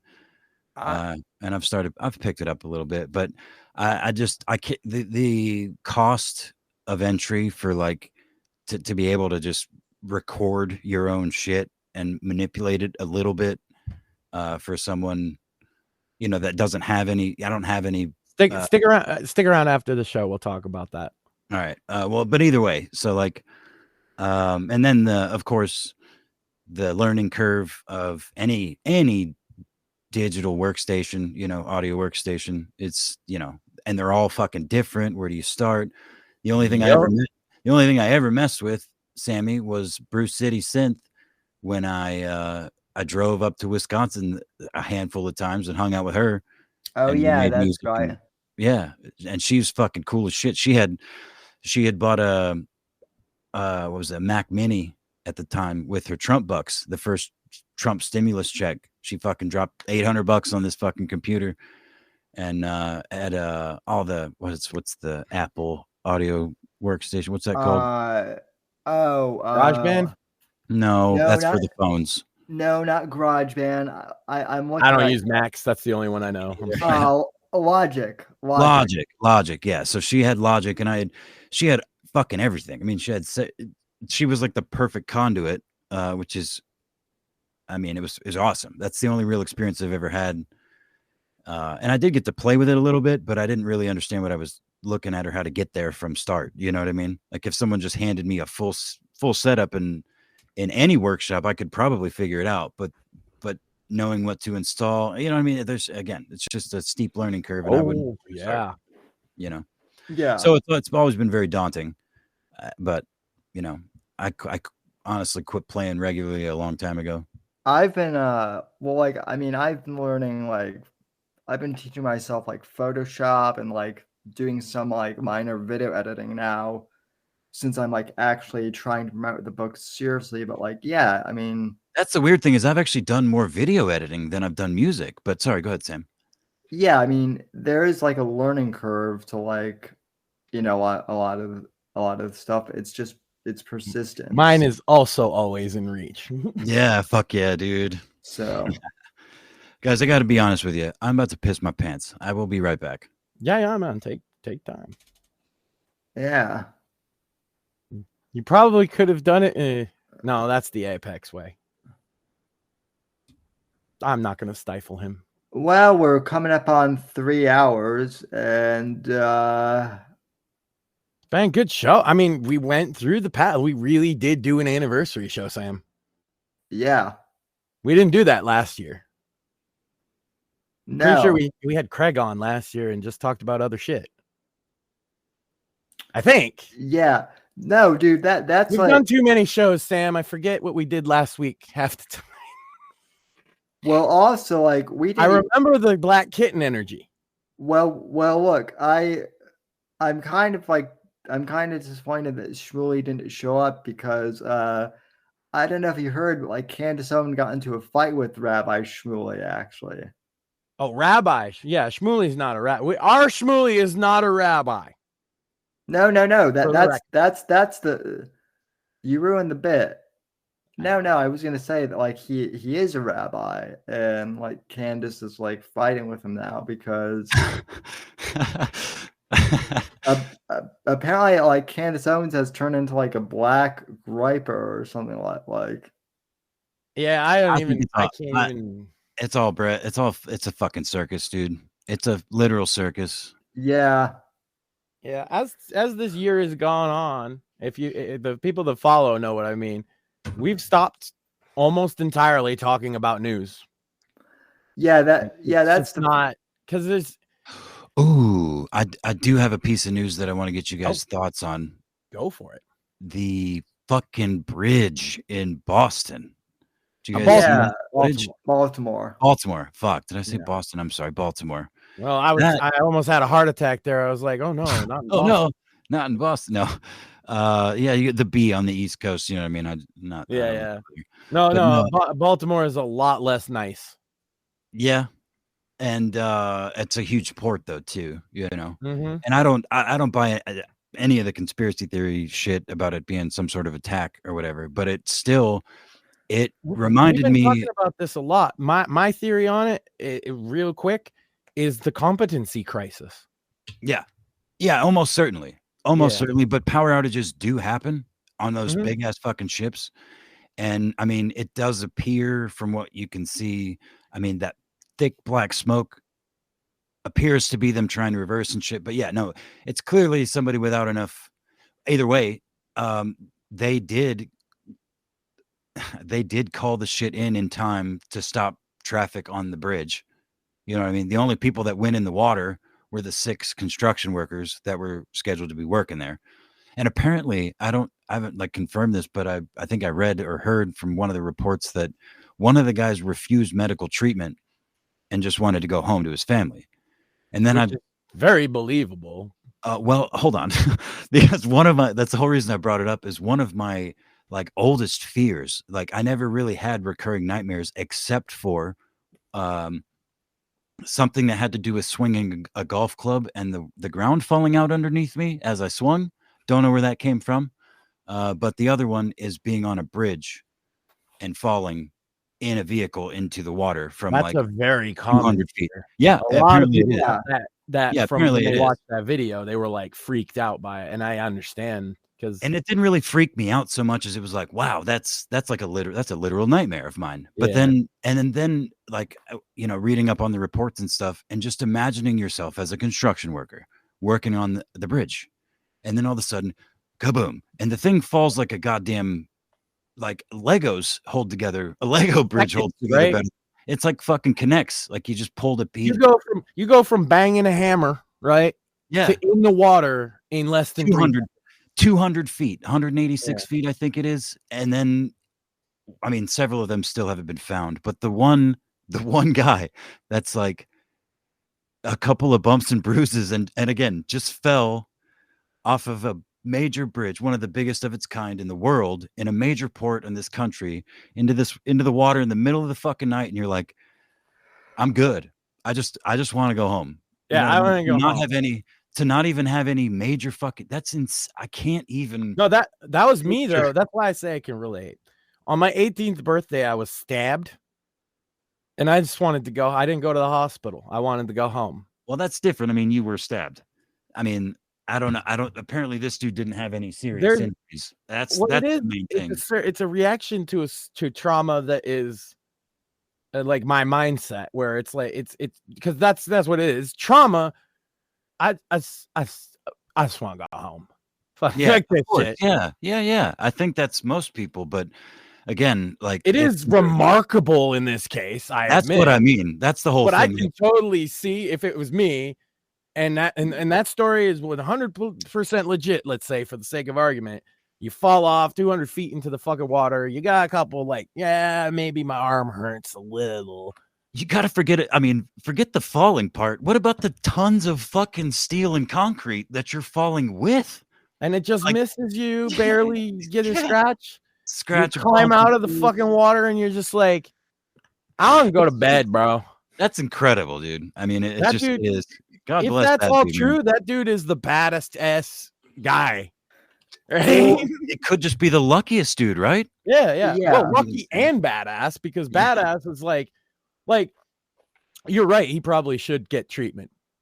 At least looked at, probably. Yeah, I agree. Yeah. But I understand the instinct to be like, I've been through enough.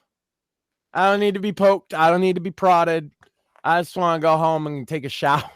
Yeah. And again, I guess I'm reading a little more into it than I know for a fact, but I assume that like he got pulled out of the water and was seen by paramedics on the scene. And they're like, you got this, that, or the other, we should take you to the hospital, make sure you don't have anything broken. And he's like, I think I'm fine.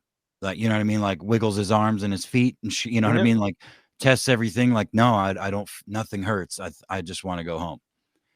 So if it's true, and if it's the case that I'm imagining, it's like a one in more than a million. I feel like I don't even see how it's possible. There's so much steel and concrete. That's the kind of thing that'll turn an atheist into a believer. In a literal couple of heartbeats. Yeah. By the time you realize you're not fucking dead. Yeah. Ah, man. But anyway, yeah, that's wild. Yeah, I mean, I'm the guy who like writes conspiracy. The funny thing is, like, I'm the guy who like writes conspiracy theories in like my books, like, but I'm very like anti-conspiracy. Yeah, of course, yeah. Especially the last year, it's been like every time these new ones crop up, they're just so silly. Yeah. Everything. Did you see when I got the boomer to flip out because he was going off about the fucking Hawaii space laser shit?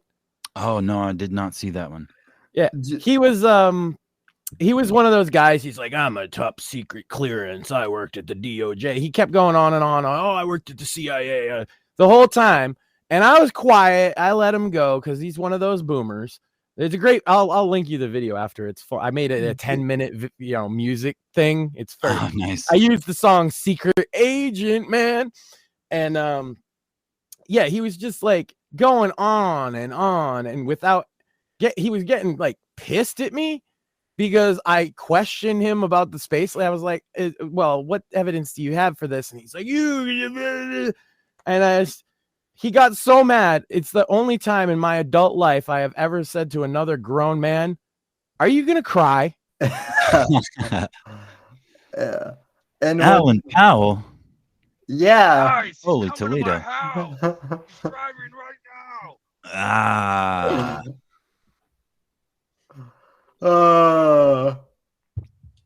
Hi, Allan.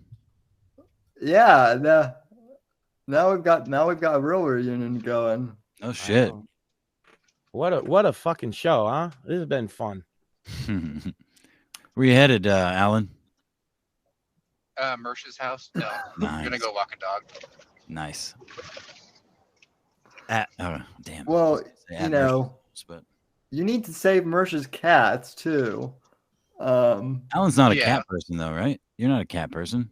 No, but you are. Yeah. Last time I checked. Yeah, Well, he could just liberate. He doesn't have to take care of the cats. He just got to get them out.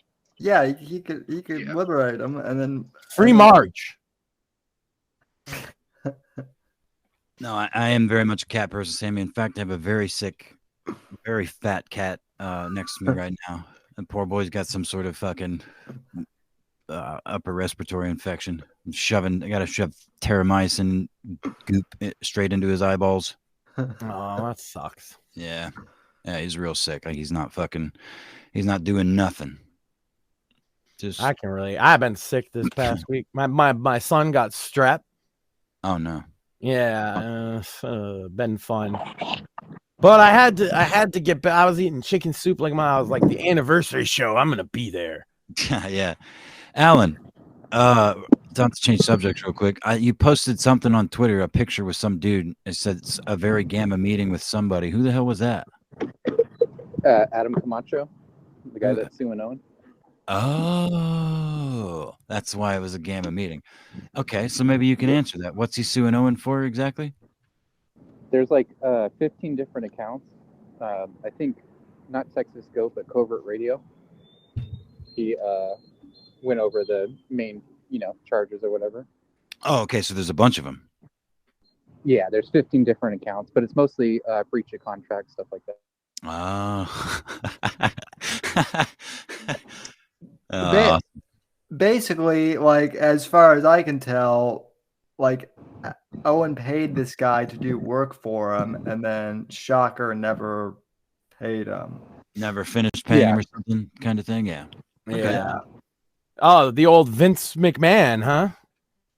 Yeah. Well, if Vince McMahon had just paid on the rest of his NDA with this woman, we wouldn't know that he shit on her head. Oh, man. I didn't know that until you said it.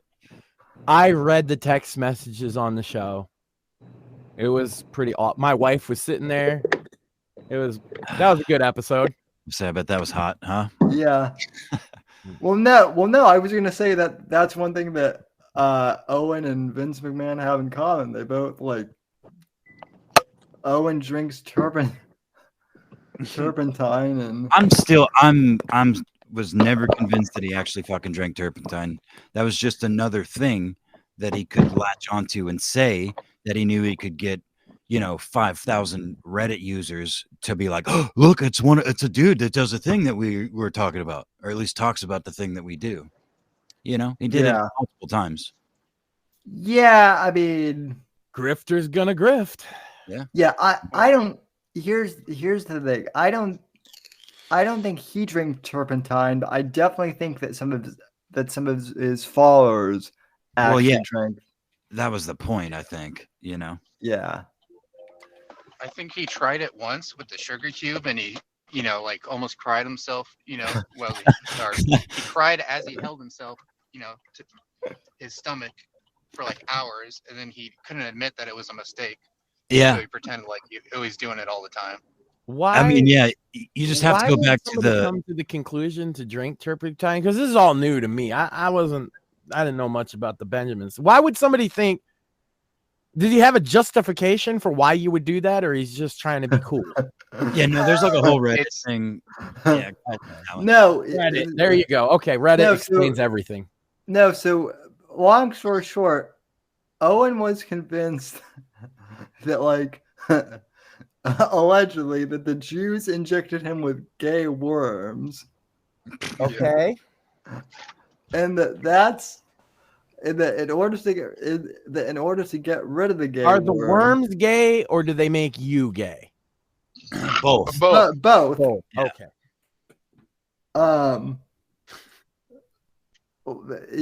His whole premise The was turpentine kills the worms, right? That was the thought. Yeah. Yeah, there's a gay worm bathhouse inside of his gut, and they're constantly like blow banging each other.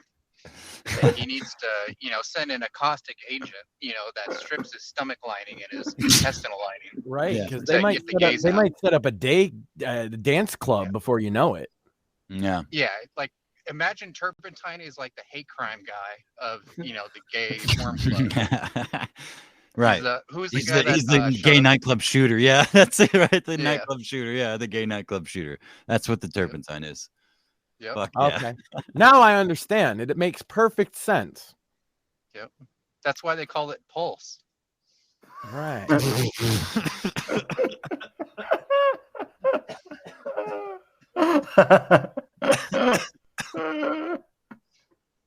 You better make sure he got them all, because by now they'll be turning trans, Damn it, I almost fucking choked to death on that water.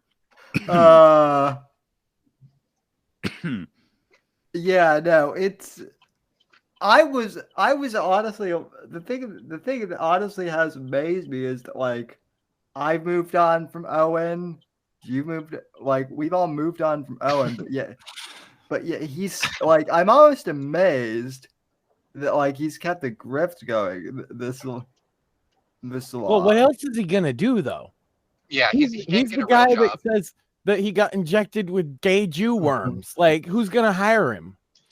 I mean, he always falls back on this I'm a comedian fucking thing, which is why he says he feels like he can say and do all of the things he's said and done over the years. It's literally been his justification for it.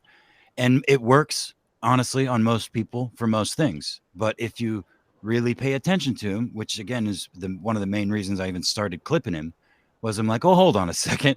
I mean, I've said this many, many times, but it's been a few years, but I actually was a passive just fan of Owen because YouTube was pushing him hard.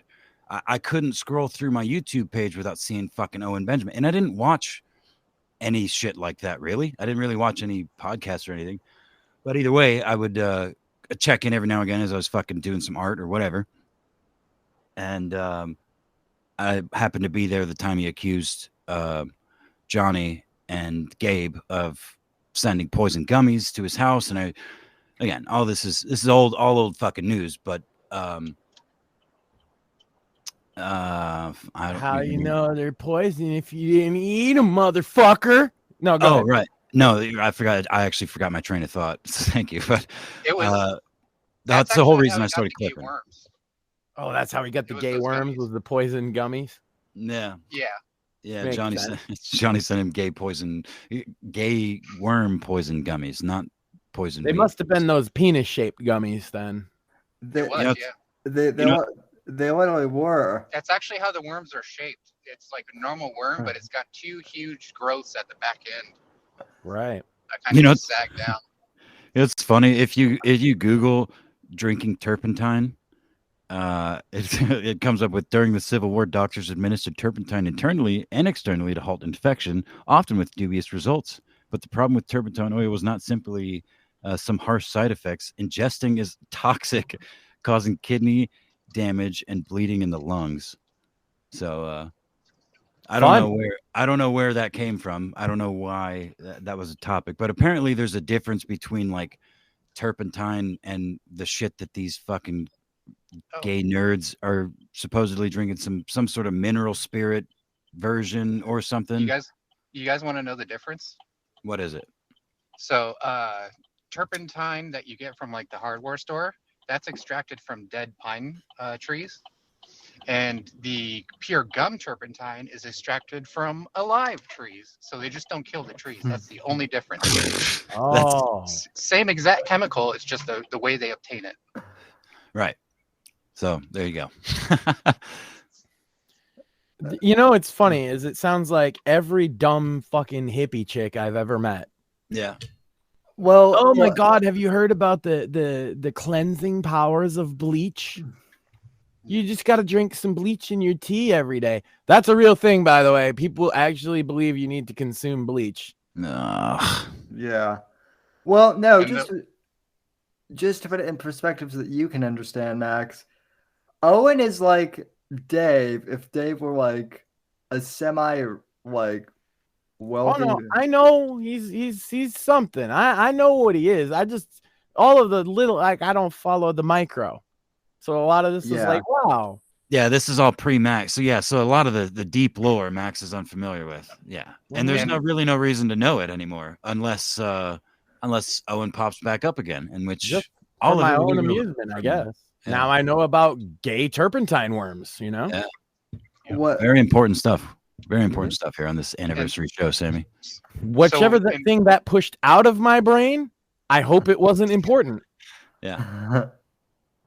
So these people will they'll poop out like their intestinal lining and it looks like a worm, you know?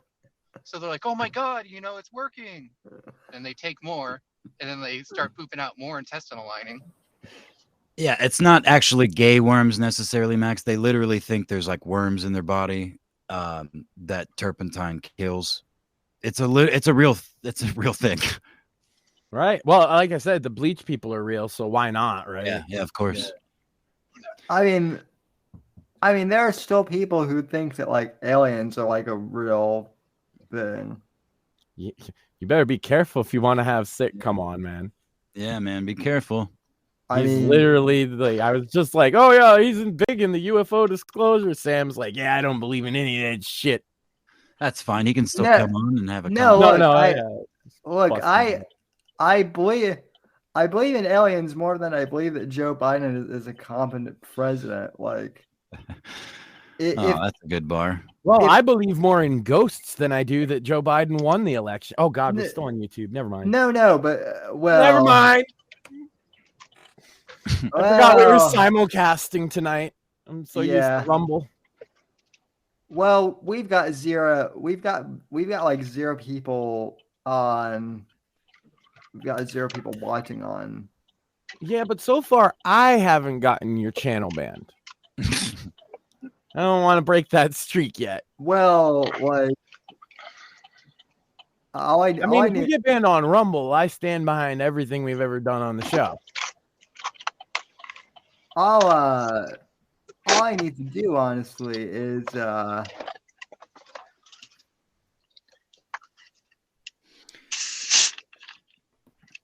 all I need to do, honestly, is invite my friend from DC onto this YouTube channel, and he'll get it banned. Well, I mean, you said it was a J6 person. I've been working to get my buddy on who was actually convicted of some J6 stuff. Like, he might be coming soon. I don't want to say who. You know who it is. Yeah, I do. And long-time audience would probably recognize me talking about it, but yeah, we wouldn't be able to have him on YouTube. He's a convicted J6. You probably could, as long as you didn't talk about that. That's what I want to talk about. Yeah, of course. Fuck YouTube. I mean, yeah, we could talk about he's got other stuff going on, but like, yeah, no, because he didn't do it. But whatever. That basically he's a large Mexican man covered in tattoos because he used to be in a gang and an MMA fighter. So he's like ripped to shreds. And they said, see this picture of a fat white man? It's totally him. And a jury was going to buy that. So he pled guilty. That sounds like a bad idea. Yeah. Well, he had priors that were felonies. So if he went to trial, he was looking at life. Instead, he took 6 months so that he could get back to his kids. Jesus fucking Christ, man. Yeah, you could say maybe he made the wrong call or whatever, but that's a tough fucking spot to be put in. All you can do is make that call. Yeah, you're not there when you got to make that shit. We're observers. Alan, you're not about to shoot someplace up, are you? I feel like we're watching the fucking New Zealand footage all over again. Remember, lads, Subscribe to PewDiePie. That might get us banned on Rumble. Whoops. Oh no, not what you said. Like if it actually happened. No, he's walking a dog. He said he was walking a dog. I was just making a joke, guys. Calm down, Rumble. Well, so was I. Well, no, he's clearly like I could see palm trees and shit. So clearly he's like walking to Mersh's house. Yeah, I stole Royce's dog. We haven't heard any AK variant in Chambers. You mean you stole his wife? So if they think that they have worms, have they considered taking like the dog anti-worm medication instead of turpentine, or is that just their first? Their whole thing is. Go ahead, Alan. They don't trust like medical doctors, like actual I forget the one for worms, but they won't take that. Instead, they take caustic. Yeah, they don't trust the system. Right. Fair enough. And it's led them to such a great place. Yeah, I mean, I don't trust the system either, but gee, they think they're seeing results though, as Alan pointed out. They're effectively shitting out, portions of their intestinal lining, and it looks like worms, I guess, when it's squished up into your turds, And of course, they don't move anymore because it's lining, but to them, it's dead worms. Yeah.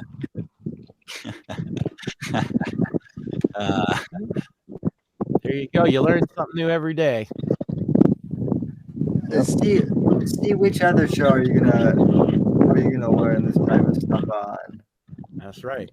Not educational today. Not Tucker Carlson's show. I was gonna say we're basically Tucker Carlson. Is Tucker Carlson going to talk about gay Jew worms? No, of course not.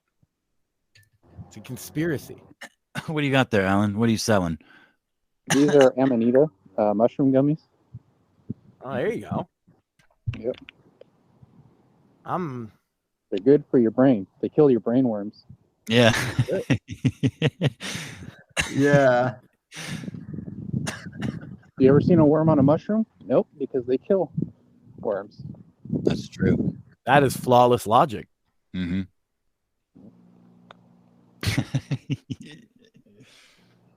Well, Sam, what else you got for us tonight? We're having fun. Yeah, I actually am gonna have to bail pretty soon because I close tonight and I open in the morning, so I got like 5.5 hours. You know what to do, Sam. I don't have anything else to do except for shill the book. That's right. There's one thing I get to fucking be the fucking the whip master, the overseer. It's shill the fucking book, Sam. So you can buy the first book. He's too fucking humble, you see. He doesn't like to do it. He's been getting more comfortable. You gotta no, Sam, your book's good.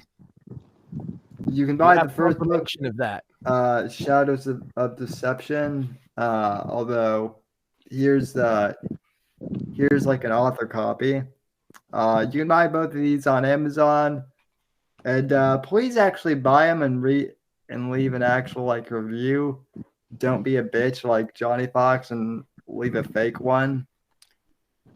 And then you can buy the new one, The Fourth Estate. And then the third one will be coming out later in the summer. Hell yeah, dude. Otherwise, there will be consequences for Sam, ladies and gentlemen. We're putting him into the writing mines.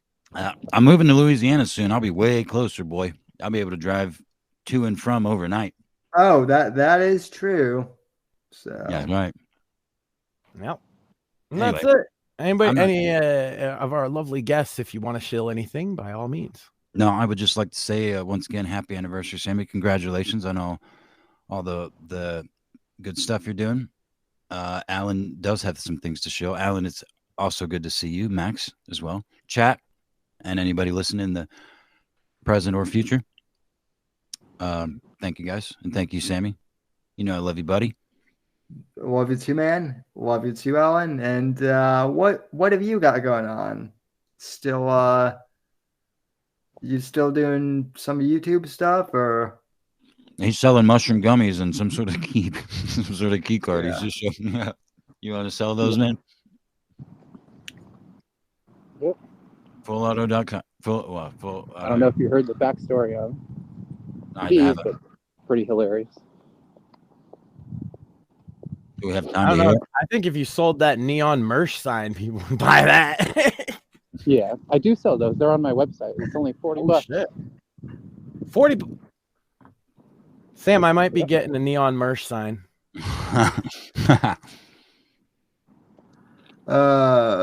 Nice food lighting. I was trying to get Bali Song to do another one, but like more accurate, where he's like super fat. He's got like a triple chin and the wonk eye. Awesome. Hey, What's your website, Alan? Just for posterity. EmpirePrinceWithAZ.com. EmpirePrinceWithAZ.com. Cool. Yes. I will link that in the description. Awesome. On the off chance that Mersh does watch this, or that one of his followers clips One of this those through. fat old retard followers. Yeah. Fuck you, Mersh. I won. I am way bigger than you. Yeah, and I always have been. Way more successful and also way more mobile, even though you're in a chair. And Sam, this is the 16th anniversary of the show. That's and right. We've only just gotten started. Oh, yeah. All right. So. Good night, fellas. Thank you again. Thanks for listening to The Whitfield Report on the NGC Network. Please visit Sam's website at www.thesamwhitfield.com and support Sam on Patreon at patreon.com/Whitfield Report. Until next time, God bless, God save this great nation, and God, freedom, legacy, in that order.